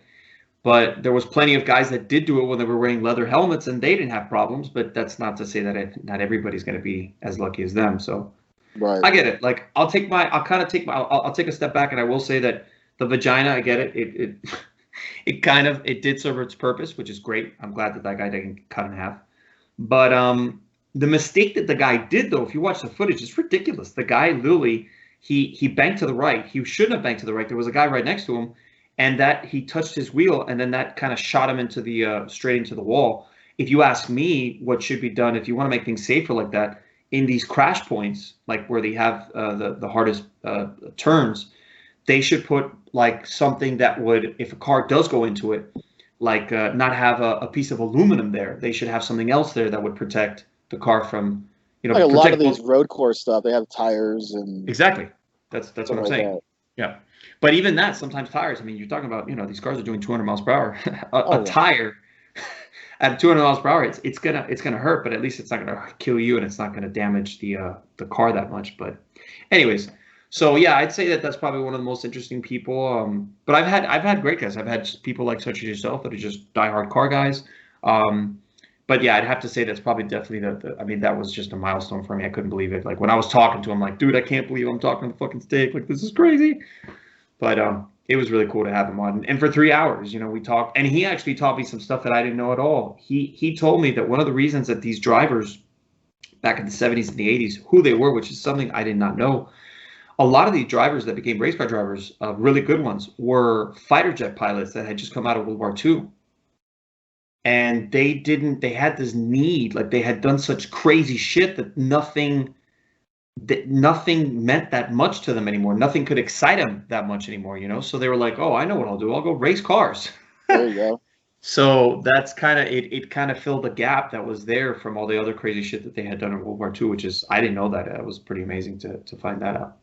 I kind of go back on what you were saying about, with the meet, they're talking to the Stig and everything. That was one of the things that, man, that GT500, it afforded me, Ken, I've known Ken for a while. So I started out with me getting to go down there and hang out with him.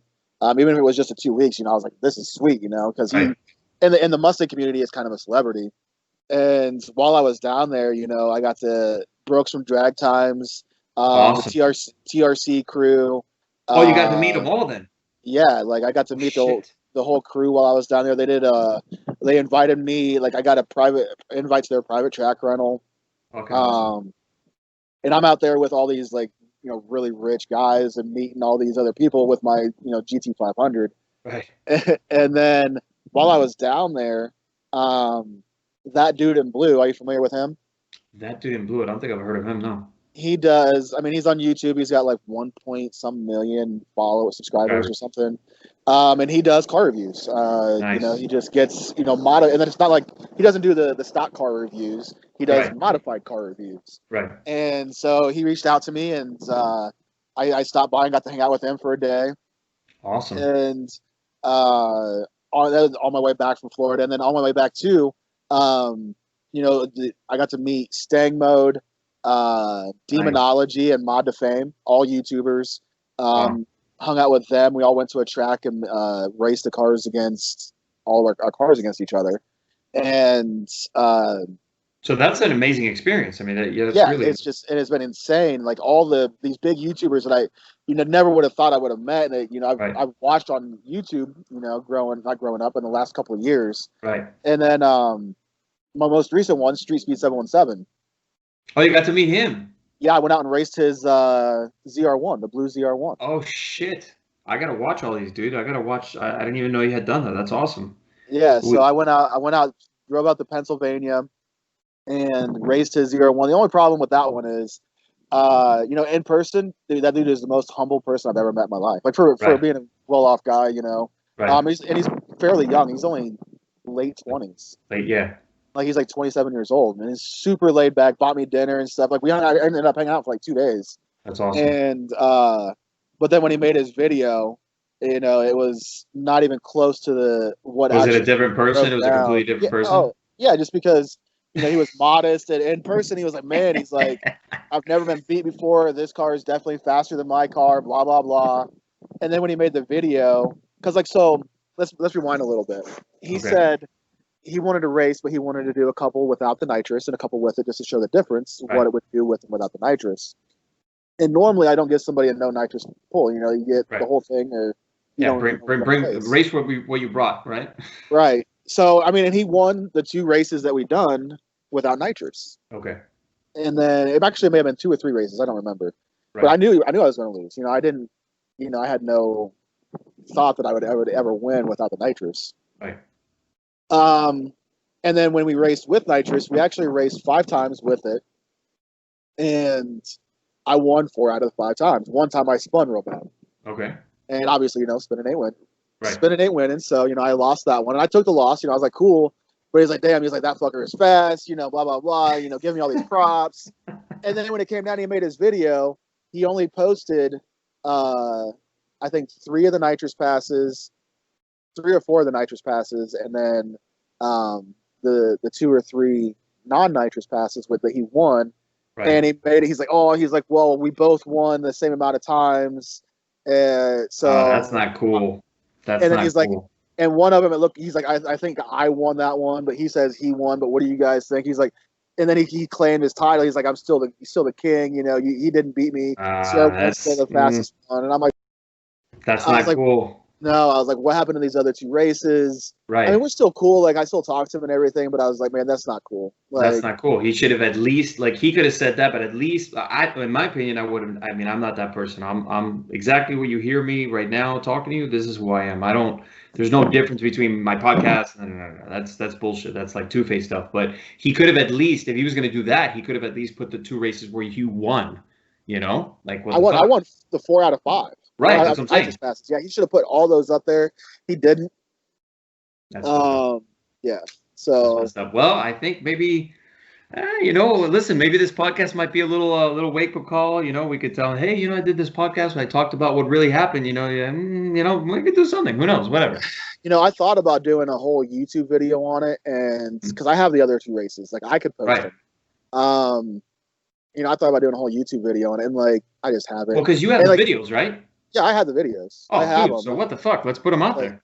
I can put them out there. I don't know. I'd rather keep it as, cordial, so that I could take this thing out there and race it, because he just upped the power. I don't know if you knew that or not. Right. Sent his car back down to LMR and upped the horsepower, built the transmission. So I'd like to get a race in with the C6 versus his C7. Right. And see what happens there. Well, I think this is what we should do. If you're going to do it that way, I think this is what we should do. In my opinion, if you do that, this is what we should do. You should film the C6. We should beat his fucking ass, right? And then when we beat him, then we'll put up. Oh, and by the way, I didn't only beat you here. I also beat you here with my Shelby, which you didn't. My Shelby Gt500. You didn't put these videos, so I'm going to put them out all in a little combination video. I think that'd be pretty cool. Yeah, we'll see. I mean, I'm not saying you have to, listen, it's all in good fun. It's not like this is going to start a war, but I don't think it's honest of him to do something like that. And if you're going to do something like that, he should have at least told you, like, look, I kind of, for my audience, and I would tell him, look, if it's going to be like that, you know what? I'm not okay with that. I'm really not okay with it because that's not cool. You know, Right. you should be And he even honest. asked me, he was like, "Hey, what's your worst roll?" And I was like, "Man, I was like probably a 40 roll." Yeah, 40. 40 40 roll. So second gear, first gear. yeah, I mean, I was in second gear, and so it's still even in second gear. From 40, it just blows the tires off. Yeah. And I was like, probably a 40 roll. So that's what we did. We did all 40 rolls except for one. We did like a, I think we did actually no, I think it was 40 to 170, and that one I just at 140 to 150 mile an hour, the GT500 just walked that ZR1. It just it walked it. It walked right away. But that's surprising, dude, because the ZR1, his car's putting what, 650, 700 horsepower or 8, 900? Yeah, I don't even know what No, power. that car makes. So he claims it makes like 900 and something. Okay. But that car actually. So I had other companies that also build the ZR1s reach out to me on Instagram, and they said that that car was making every bit of 1,050. So Wow. Well, I'll tell you this, because the ZR1, I mean, again, with bolt-ons, and if you do a cam, I mean, I remember I worked at Redline Motorsports for a little bit, and I really dove in deep with you know, Chevy and obviously the ZR1s, the C6s, and I mean, there was a ZR1 that we had there that I mean, everything done to it, literally every single mod you could think of, including a cam, like a gigantic cam, and that car barely, I mean, it got up there, but it was at around 1,000 horsepower. And because of its weight, the Z01, which is right in between the C6 and the Z06, it actually weighs, and that was one of the reasons why I've always said that the Z06 is actually a better buy. There's no point, unless you're a collector and you really want to say you have a Z01, there's no point in getting a Z01. Get a Z06, twin turbo the fuck out of it, or do an amazing, you know, a custom Whipple or even a Kenny Bell onto that, you know, or even I forgot I'm trying to think of who else. There was two other companies that made a approach. Yeah, but the centrifugal stuff, I'm not too okay with just centrifugal chargers. I just don't like the way that they make power, and I'm not talking shit with ProCharge or anything like that, but I don't like I've never liked them. I've driven a couple of ProCharge cars, and there's something about them that they just, if you're gonna get that type of charger, you might as well just. I like that jet sound. They just sound awesome. Oh, it sounds ridiculous. Sounds like a fucking but no, his has, you know, big cam ported. It had a big ported blower. Right. Kong. It had every bolt-on you can think of. And everybody else, you know, like I said, reached out and said with the exact same mods that he has, they're making 1,050 to the tires. He should have because of the weight, man. I mean, that car weighs 3,800 pounds. The ZR1? 3,800. Yeah, they're heavy. What? I thought they were 30, like they were close to 33, especially with the carbon roof and. No, they're like 3,800 pounds. Dude, I really thought that they were a lot less, because your Shelby was 441, right? 44,000. Originally it was 4,200 pounds. Yeah. But I put a couple of lightweight stuff on there, like the wheels. Man, the wheels I had on there dropped a lot of weight. Yeah, of course. So it probably dropped about 100 pounds total on the car. So 4,100, let's say, and then with you back in there. Yeah, so with you back in there, like another 100 pounds and something, whatever. Yeah, no, I weigh like 250, but yeah. Oh shit. Okay. So I mean, obviously, you brought weight out of the car. But yeah, and honestly, what's crazy is with me in the car, I think I weighed it because I was in a class you had to weigh at least 4,200 pounds, and they weigh you. And with me in the car, it weighed like just shy of 4,300. Okay. So it's a good run. I mean, and as far as the gears, I mean, it's not an automatic. It's not like you turn into an automatic. It's still a manual car, right? 6-speed. No, his is an automatic. Also, he went crazy with the car. Yeah, his is an automatic. So, oh wow. And it's factory. It had a factory auto in it, and that was the biggest deal. The reason why my car pulled so well above like 140, 150 is just because of gearing. Like I was still in a driving gear. I think he was too. But like my 1-to-1 isn't really 1-to-1. It's like a 1.1 to 1, something like that. Right. So he's in like an actual overdrive gear where I'm in like I'm still pulling pretty hard. Right. And yeah, because my car revs out, 8,500 RPM, so I'm able to keep the gears longer. I can do that better gear ratio just because I have the high revenue motor. Right. But if he's got the cam though, then and I don't know. He should have been. I think that's why it was so confident. Like honestly, the cars from let's say 50 to 140, dude, it was whoever got the hit first. Yeah. Like legitimately, it was those cars were neck and neck. It was nobody was really pulling on anybody. The cars were close, but then, like I said, after 140, it was. You can see in the video. Like I can actually send it to you later on. Yeah, for sure. Like my car just literally just started walking away. Maybe, I mean, that sounds like maybe some going on with maybe there was some going on with the fuel. You know, it looks like your car was on point. Maybe his car wasn't as on point. Because I'll tell you this, a lot of things that I've noticed, maybe you've probably heard of this as well, but one of the things that I've always noticed is that there's two types of dynoing, right? Especially when it comes down to tuning, right? And there's two types of tuners. There's the guys that they swear on the dyno, everything gets done on the dyno, and when they're done, they do a foundation on the dyno, they do all the pulls on the dyno, they get the car out of the dyno, and then they go to the street, and then oh yeah, you're making 1,000 horsepower, you're making 1,000 horsepower. What I've seen, some of the best tuners on the face of the planet, here in Miami and in Florida and throughout the world. There's two types of tuning that you do. You do the tuning on the dyno, you do the foundation, everything we just talked about, but then you take the car on the street and then you go ahead and fill in the gaps of things that might be missing, fuel trims that might change, because now the car's it's on its own load. It's a big difference. Things change. Right. Yeah, we actually so with mine, that's one thing. Palm Beach Dyno, man, like because they actually sponsor the Gt500. Right. You know, so Ken, every time I'd go to the track, you know, like I said, I spent so much time on the dyno with that car just because every time we do something, and we progressed that car so freaking fast. Like it was insane, like how quickly that thing made as much power as it did. Right. But like as soon as we get done on the dyno, like you said, like we wouldn't do it on the street. We'd go to the track, and you know, we would continue tuning it at the track. Right.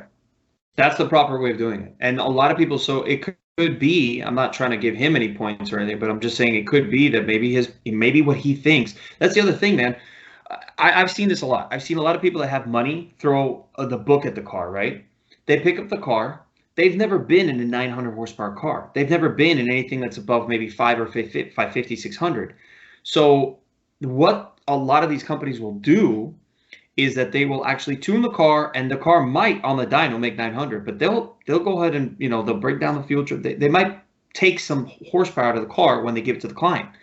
Client goes out, doesn't really race it. He might go race people, and he might beat them by a little bit, and oh yeah, I got 900 horsepower. Yeah, look, the only way to know for sure that you're pushing that amount of power, you go to the track, you dial on the car, and then you put the time, and you look at the mile per hour, and you look at your 60 foot. You know, and you look at your time. That's the true way of knowing, hey, this for sure, my car is no joke putting down these numbers. Right. A lot of people don't do that. And so I think that, I used to run into them all the time with a Cobra and friends that had C606s, and, oh, I'm pushing 1,000 horsepower. I'm like, oh, yeah, really? Race this 700 horsepower car. And, dude, we would smoke them. And, oh, there's something wrong. I'm like, no, I don't think you're pushing 900 horsepower. And you think that you're pushing 900 horsepower, but you're not. Well, in his car, absolutely. So his car was running like a low 9 on a 20. On a 20.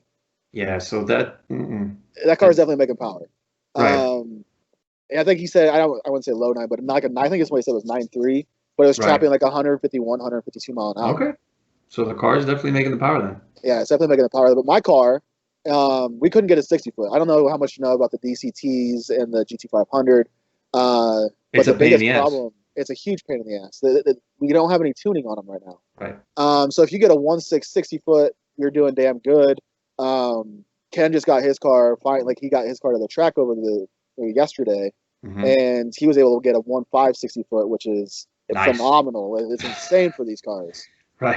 Like on that ZR1, you know, with a converter, that car is doing 1.3 60 foots. You know, that's you know, that's a huge difference. You know, if you know anything about drag racing, that's 2/10 in huge. The 60 foot, it's equivalent to 3 or 4 in a quarter mile. Right. So, but my car is trapping 154, 155. Right. So mile per hour, you guys were close, but and you guys were doing, it was all pulls, but you didn't do any digs, right? No, we didn't do any digs. Yeah, because that wouldn't be fair. I mean, it wouldn't be fair to you, and you know, he'd have all the advantage on that one. Well, on a dig, honestly, I think I would have the advantage because he's still on a 20. He's on an R888R tire, and I was on a Mickey Thompson ET Street R. Well, that's true. Yeah. And but remember, but him having the automatic, it's like, but that's the other thing, dude. Are you sure? Because that ZR1s, I don't believe ZR1s ever came with an automatic. I thought ZR1s were also. Yep. The C7 ZR1 has an automatic option. Oh, it's a C7. I'm thinking C6, dude. I'm sorry. Sorry, I No, was no, supposed no, to no. correct. Yeah, he's got I a got you. C701. Okay, yeah, the Z01, yeah, the C7, yeah. Yeah, that makes sense. Okay, so you know, that's why. Okay, so that's why when you said the weight, that's why I was like, wait. I was thinking of C6 for whatever reason. I No, no, got you no. now. That makes C701. sense. So it's like Okay. 3,800 pounds. Yeah, that makes sense. Okay, cool. And it's got a 26. I mean, it's got the same. This is another reason why I know he's making more power than he says, because so we have the same blower. It's 2650. Mm-hmm. At least the same rotor pack, anyways. Right. Different blower setup, but and it's a Kong ported blower. You know, he had all the bells and whistles with a cam and all that. Right. But he said even he was making 23, 24 pounds of boost. Okay. My car, and that's a 6.2, right? Right. So my car was only making 21 pounds of boost, 21, 22, and it's only a 5.2, and it's the same size blower. So Yeah, that doesn't make any sense. it doesn't make any sense why I would be making less or more. Why I would be making more power than he was. Right. For sure. I mean, you could. Well, yeah, that doesn't make any sense. As far as I mean, the science is there, the numbers are there, and so it doesn't really match up. That's for sure. Well, we'll figure out what we could do because that'll be obviously with this now that you're building and it's going to be pretty awesome to. I think you're going to get them nasty. If anything, you're going to probably get beaten by a lot more because your weight now. You're 500, 400 pounds less. Oh no, this thing weighs like 900 pounds less. Yeah, in fact, that's a big difference. Yeah, oh, yeah. Right. So that's a huge difference. I mean, 900 pounds. That's huge. That could be bus lengths all day long. So that'll be awesome. He said he just had a built motor and supposedly making like another extra 150 horsepower too. So yeah, but 900 pounds. That's that's a big. That's still not. Yeah, that's not gonna help them out. Cool, I'm getting really cold. I'm actually gonna pause this real quick. We're gonna go. Oh yeah, go ahead. Yeah, you can go inside. No problem, man. I don't want you to freeze to death. Oh, the sun went away and you're like, it's really cloudy and windy right now. So I got you. Not a problem.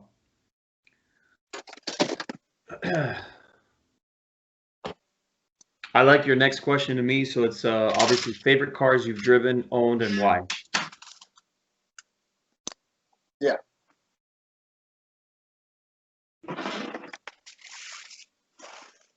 Can you hear me? Yep, I can hear you. Okay.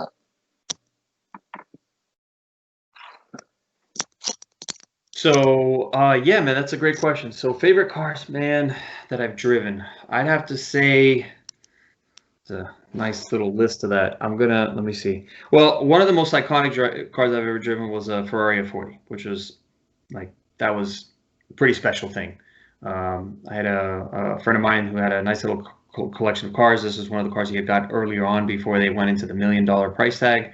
And it was nice. It was an experience to drive that car. I didn't get to really go crazy with it or anything like that, but I got to just kind of move it around, take it down the street, go through the gears, and it's a very, very special car. You know, I'm a huge Ferrari guy. I mean, I love Ferrari. I'm half Italian, so it's kind of I'm a little bit biased, but it's just I think anybody who's anybody looks at that car and just loves the car. It's one of those very special supercars that kind of paved the road for supercars in general and still today is just a badass car. It's pretty crazy because something you don't really notice. I mean, you could look up pictures, but you don't really notice it when you open the door on that thing. The entire it's not carbon fiber; it's Kevlar. So it's nice to see that that with carbon fiber, obviously it's always like a black and a gray. Kevlar is like a yellowish color, right. and that's right away you look, oh shit, that's Kevlar. It was nice to see that. The roof panel obviously is I mean, it looks so cheap, and they did it obviously because it didn't weigh anything. But the headliner is made out of this very cheap looking white. It's like a remember that like pleather type of material that looked like it had holes to breathe. They used in. I'm trying to figure out a car that was used in, but it wasn't used in cheaper cars, and they used that again because of the weight. So that was kind of funny to watch that. The weirdest part of the car is the steering wheel. This was still back in when Ferrari still had what's called they make fun of it, but the UPS style steering wheel. Yeah. The column, the steering column, the way that you sit, it's almost like a truck, and it's very strange. You have to kind of get used to that, but you get used to it right away. I mean, it's not like it's a problem. It's kind of in front of you and it goes up. Besides that, man, the clutch, everything is just like you would have it on any supercar. It's a very analog car. It's got a lot of good power. It's got a good power range. It takes a little bit for the turbos to spool up, but once around 3,000 plus RPM, they start spooling up, and around 4 grand, they kick in, and it kicks you in the butt a little bit, and you start moving, and it's a super fun car. I've driven 458s, 48s, Lamborghini Hurricanes, Gallardos, the Aventador. I haven't been able to drive any of the hypercars, the LaFerrari, the P1. I sat in a LaFerrari, but I haven't been able to drive a LaFerrari, a P1 or a 918. That's kind of what I'm. Hopefully, maybe this year I'll get some chances to do that, and that'll be nice. And some of the tuner stuff that I had, I drove a 1,000 horsepower Supra, one of my friend's Supras, which was super fun, Gen 5 Supra. It was funny. He was kind of terrified of the car, and he wasn't really driving it. He had 1,000 horsepower, close to 1,000 horsepower, and every time he would drive it, since he never did the cam in that car, the cams, the car only had a little bit to work with. It had a big turbo. It would barely spool up at like not even like 5,800. Like you'd have to rev the thing to at least 9 to make power, and he didn't have the cams. So the problem was he'd make power for maybe 1,500 RPM, and then the car, you'd have to switch gears, and he would barely get into it. So it's funny. We were talking shit one day, and he knew that I could drive cars. Like he knew some of the crazy shit that he had seen me do in my cars, but I had never driven his car. And he was a little drunk. He's like, "Hey, man, you're always talking about, your Cobra. Yeah, but you've never driven your Supra, man. You never." I'm like, "Well, you never let me fucking drive it, bitch. Like you're always picky about that shit." So. Well, let's go drive it right now. I'm like, fuck yeah, let's go, dude. And I drove the shit out of that thing, and he came out of that car white, and he's like, dude, how did you do that? What the fuck? I'm like, I didn't do anything, dude. I drove the car. Like, you don't drive the car, and you never really learned how to drive the car properly. So after that, he did the cams, and at least he made a little more power, had a bigger power range. The Aventador. I didn't know any of the Mark V's had. What's that? I didn't know any of the Mark V Supras had made it to that level yet. Yeah, I mean the thing is, man, that the new Supra, dude, to me, I don't like everybody, I don't really consider that thing a Supra. It's a Z4, BMW Right. Z4. I hate to say that, but I really wish that Toyota would have gone full out and made the FT1 concept that everybody was like, holy shit, the Supra's finally coming back. Right. They really dropped the ball on that. I think that they really fucked up. But Toyota is and Toyota has so much money, man. They're $1 billion company, and they couldn't even bring back the Supra like properly, like what Nissan did with the GTR. What? No, there's somebody else talking. Oh, okay. So it's kind of pathetic to me that Toyota couldn't do something properly like the FT1 concept. They should have done it. They didn't. Obviously, there's a lot of people that I knew that when they were going to get their hands on it, they were going to put a 2JZ in it. There's a bunch of people that have done it. And the 2JZ, dude, even still 20 years later, it's still just an amazing platform. For sure. For an engine, it still kicks ass. Put a properly set up turbo on that thing, and it'll just go through the gears and fucking kick ass. It'll win races. So it's kind of sad. I mean, what they could have done so much. Like, in my opinion, what they should have done was made a 4-liter, like a 3JZ is what they should have done, right? Which would have been just ridiculous. A 4-liter twin turbo, 600 horsepower from the factory, and then all you'd have to do is probably change out the turbos and make 1,000 horsepower with some bolt-ons. And they didn't do that. They decided to go this other route. And I'm a huge BMW guy. I love BMWs. I've had actually, that's some of the other cars I want to tell you. I'll send you some pictures of. I don't know. Did I send you a picture of that 1 of 7 E36 M3 that I had? No. Yeah, I had a couple years back. It's been I hate to talk about it because I had to sell the car, and actually to the guy that owned the F40, I sold it to him, and he was supposed to keep the car for a year. I was going through hard time, and I was supposed to buy the car back from him, and he ended up selling it to some asshole like 2 months later who turned it into a track car, and it just destroyed me, man. I was like, you turned a 1 of 7 E36 M3 that's literally rarer than the LTWs into a fucking track car. Like, obviously the guy was an idiot.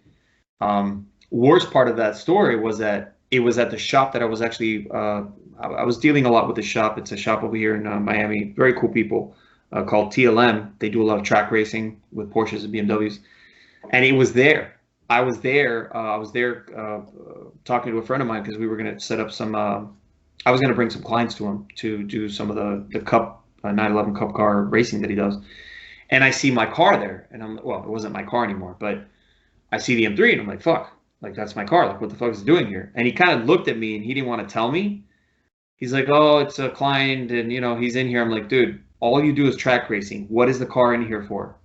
Well, we're doing the head. I'm like, dude, don't fucking lie to me. Like, David, like, why is the car there? Well, he's turning into a track car. And I'm like, oh, dude. So I actually told him, I'm like, look, give me the guy's number. I got to call this guy. And I called him up. I tried buying the car back from him. He's absolutely out of his mind. At that point, I didn't even know that the car had put the E46 motor, which is like a newer version of the M3 motor, which is the S54. They put that motor already in it. They had thrown the turbo because that car had a built motor and a single GT35R, GTX 35R actually. The car was making 800 horsepower. It was a fucking amazing car. And they threw all that shit out like if it was garbage. It just sold everything. They sold the interior, which is one of the reasons why it was a 1 of 7. Had a very specific, very rare Alcantara from the factory interior, gray interior that had the inserts in the middle that was called the M cross stitch pattern. And dude, they just threw that shit out. So they did all this stuff. The guy basically removed all the stuff that made the car worth money. And when I called them, I'm like, well, what do you want for the car? He's like, oh, well, I want 50 grand. Like, you're out of your fucking mind. Like, what are you smoking? Like, you destroyed the car and now you want more money for it? Like, you're crazy.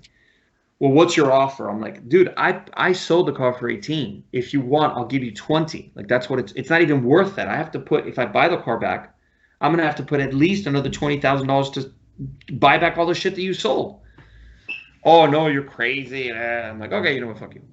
So I haven't seen the car ever since. And he still races and stuff. And I actually just recently this year decided I'll contact him again, to see if maybe he might be,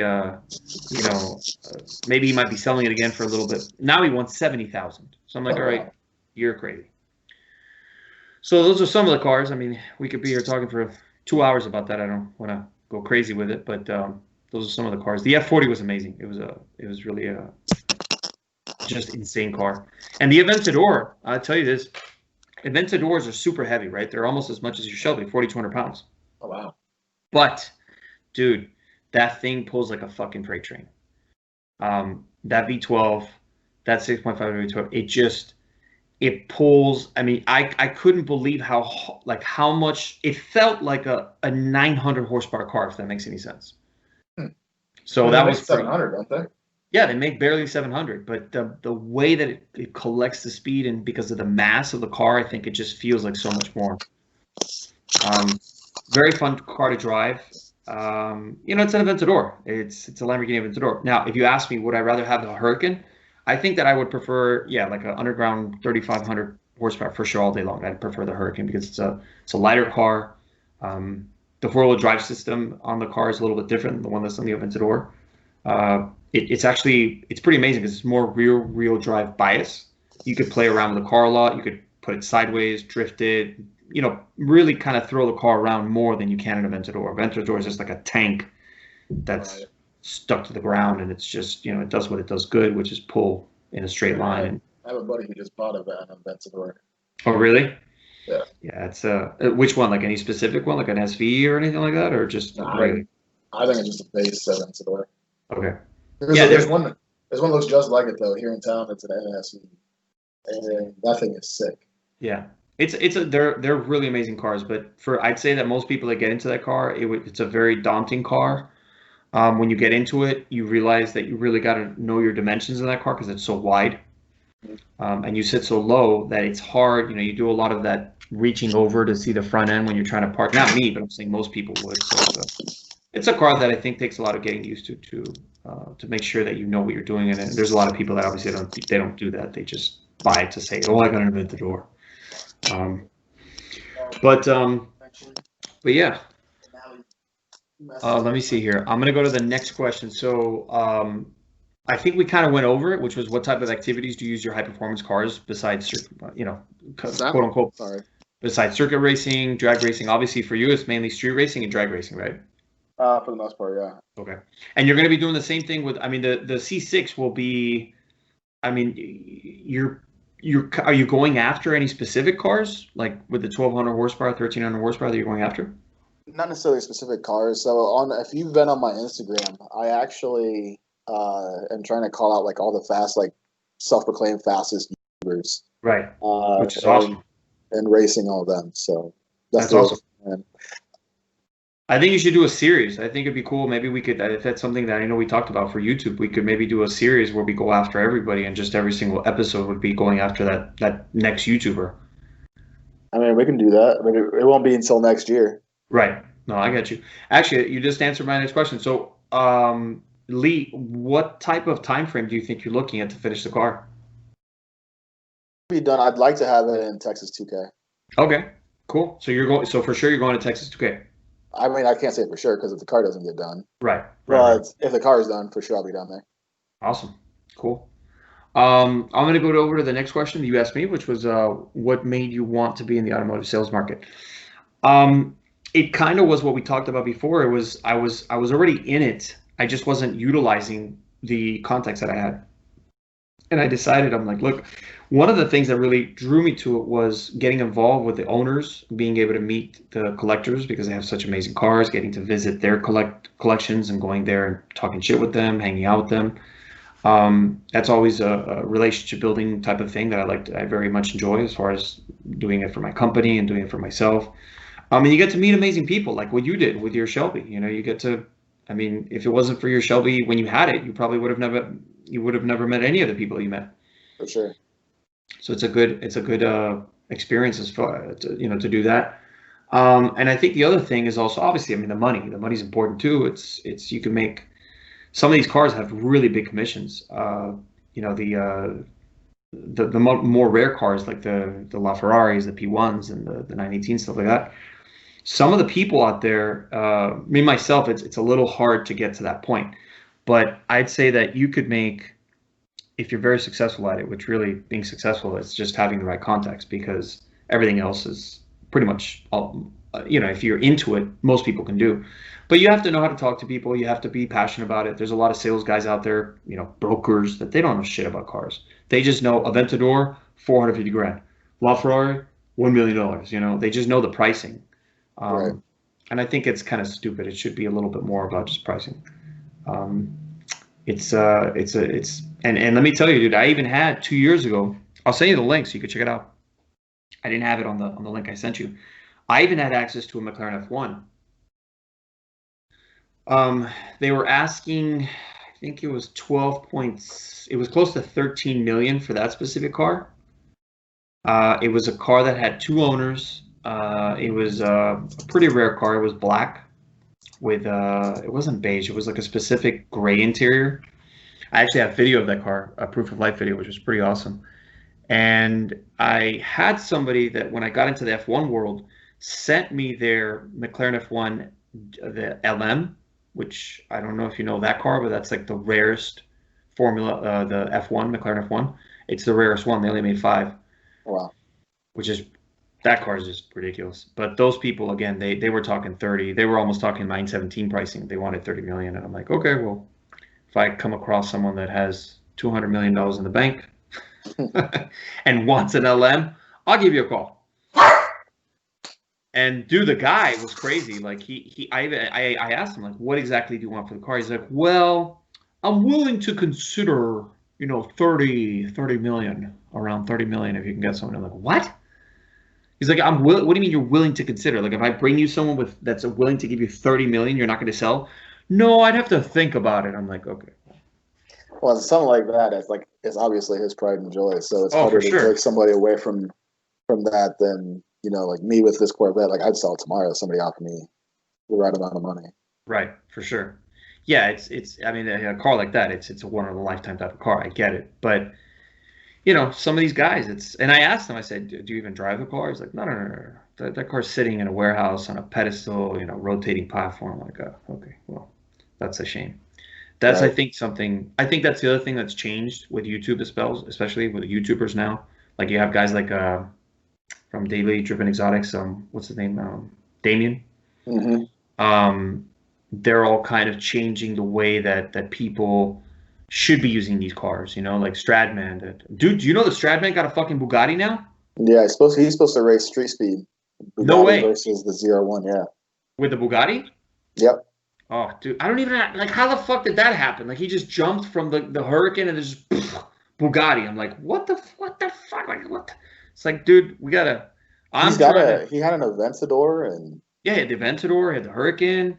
I mean, and then just all of a sudden Bugatti. I'm like, okay, how the fuck? I watched that whole series. He was like, yeah, it's about time for me to get a real supercar. Oh yeah, that's ridiculous. I couldn't believe it. I'm like, holy shit. I follow him as well. But it'd be cool. Yeah, we should definitely do something where once you have the car ready, we could definitely reach out to all these guys and do some pretty amazing videoing. I'd love to do that. That'd be awesome. Yeah, that'd be great. I mean, I'd like to.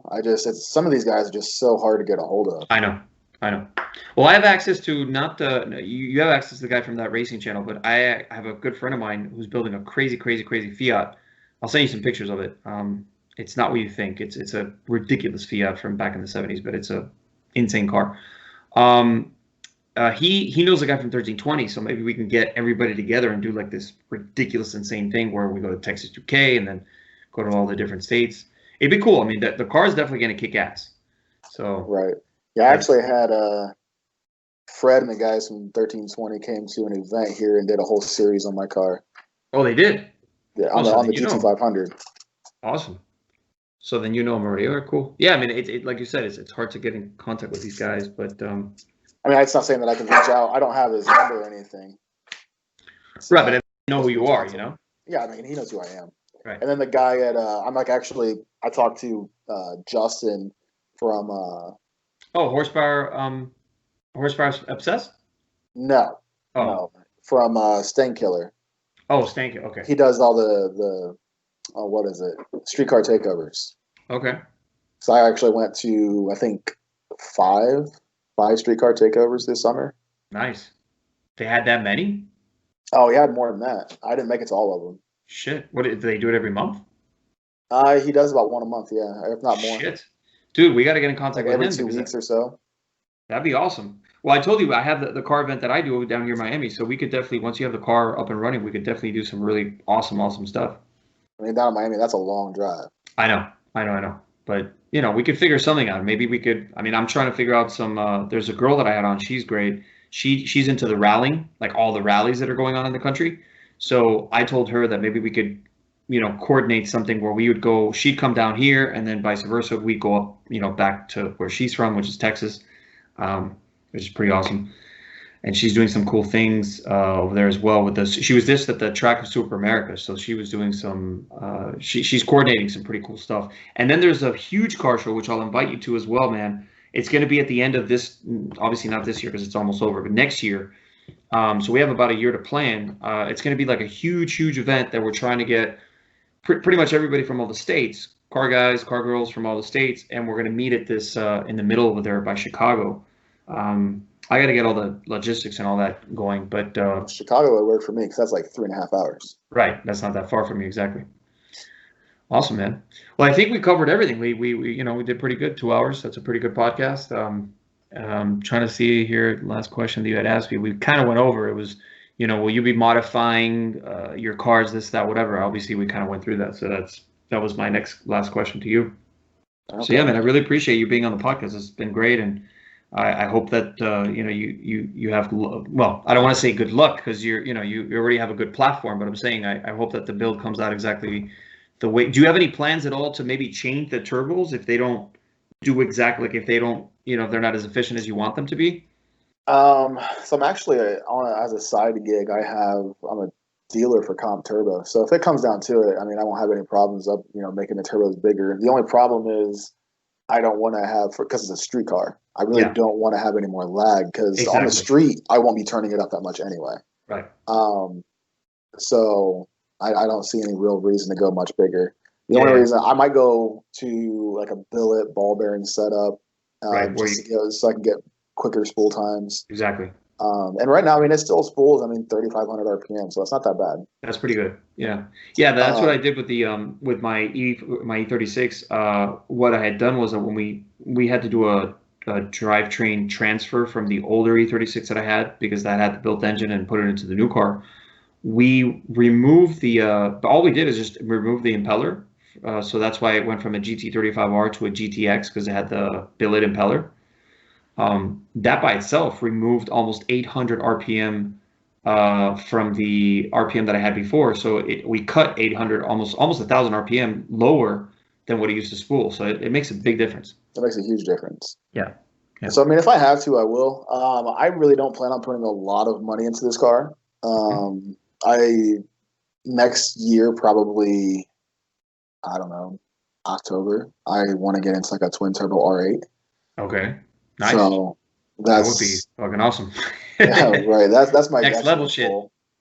So I mean, I'm not going to be any of the 3,500 horsepower ones. They'll be 1,000, 1,200, something like that. Yeah, but even that is just ridiculous. That's sick. It's amazing. That'll be awesome. So I was going to ask you. Sorry, I didn't want to interrupt you. Because I just was thinking about something. The tire setup you're going to go with the C6 is going to be similar to what you have in your Shelby.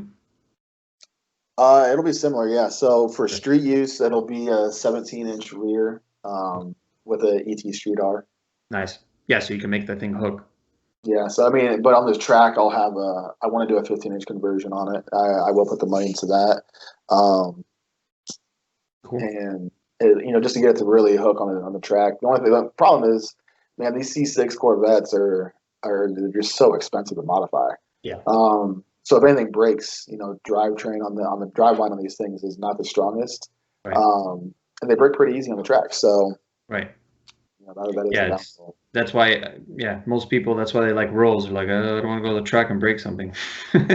Well, and the thing is, so like I luckily, one of my sponsors from the Gt500 rolled over into this project, and Lethal Performance. I used to be familiar with them. Oh, I know. Yeah, Lethal. Yeah, they're here in Florida. Jared down there in Florida. He stayed on with this project. So if anything really bad happens, they've got my back and they'll help me out. Cool. Awesome, man.